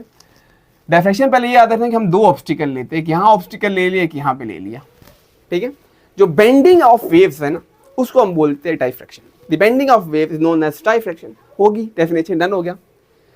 और रिफ्लेक्शन में क्या लिखना था कि when wave transfer from one medium to another medium, ठीक है, it is known as reflection. बात खत्म। रिफ्लेक्शन में व्हेन वेव जो होती है ट्रैवल करती है, प्रोपोगेट करती है in same medium and reflect back to the first medium, ठीक है, उसी फर्स्ट मीडियम में आ जाता है, उसको क्या बोलते थे, रिफ्लेक्शन बोलते थे। अब डाइफ्रैक्शन में क्या है, बेंडिंग ऑफ वेव हो रही है। क्या हो रहा है इसमें, बेंडिंग ऑफ वेव्स, ठीक है। अब बेंडिंग ऑफ वेव्स कैसे होती है, हम दो ऑब्स्टिकल रख देते हैं डिपर टैंक में, और जितना हम इन ऑब्स्टिकल को दूर रखते हैं बेंडिंग कम होगी, और जितना मैं अगर इन ऑब्स्टिकल को क्या करूंगा, करीब करूंगा, यहाँ पे स्टूडेंट मान लीजिए नेक्स्ट इमेज ये है, ठीक है, ये एक ऑब्स्टिकल यहाँ रखा और एक यहाँ रखा, इस कंडीशन में हमारे पास ना जो बेंडिंग ऑफ वेव होगी ना वो ज्यादा होती है as compare to this one. इस दूसरे वाले में हमारे पास क्या होता है, क्योंकि एजिस, देखिए मैं एजिस खाली बना रहा हूँ, एक एज ये था और एक एज ये था, इस सिचुएशन में दूर है तो बेंडिंग भी कम होती है, ठीक है। ये और ये एज बना रहा हूँ मैं, कम है बेंडिंग। जब एजिस करीब होंगे तो बेंडिंग ज्यादा होगी। आपने एक पॉइंट लिख लेना है कि जब ऑब्स्टिकल बहुत क्लोज टुगेदर होगा और बीच में गैप होगा तो बेंडिंग क्या होगी, बेंडिंग हमारे पास ज्यादा होगी। जब ऑब्स्टिकल फॉर अवे होगा तो बेंडिंग कम होगा। और वही सारी बतानी है प्रॉपर्टीज जो हमने यहाँ पे डिस्कस कर रहे थे कि फ्रीक्वेंसी पे हमारा ना फ्रीक्वेंसी, ना वेव, ना हमारे पास जो स्पीड है और ना वेव लेंथ, किसी में भी कोई चेंज नहीं आता। जितनी यहाँ पे होती है निकल के जाती है उतनी ही यहाँ पे होगी। तो इस प्रोसेस को हम नाम दे देते हैं डाइफ्रैक्शन का, ठीक है। स्टूडेंट होप सो समझ आ गई होगी, सब कुछ क्रिस्टल क्लियर हो गया होगा। अब हम इसे वीडियो को अपलोड करूंगा, अगर तो मुझे अच्छा रिस्पॉन्स आया तो मैं इसको फर्दर कंटिन्यू करूंगा, क्योंकि काफ़ी देर टाइम लगा और इस वक्त अभी मेरा रोज़ा भी है। तो अगर अच्छा रिस्पॉन्स मिलता है आप लोगों की तरफ से तो इंशाल्लाह मैं इस सीरीज़ को कंटिन्यू करूंगा। #Peace out. मिलते हैं नेक्स्ट लेक्चर में, तब तक के लिए अल्लाह हाफिज़, बेस्ट ऑफ लक।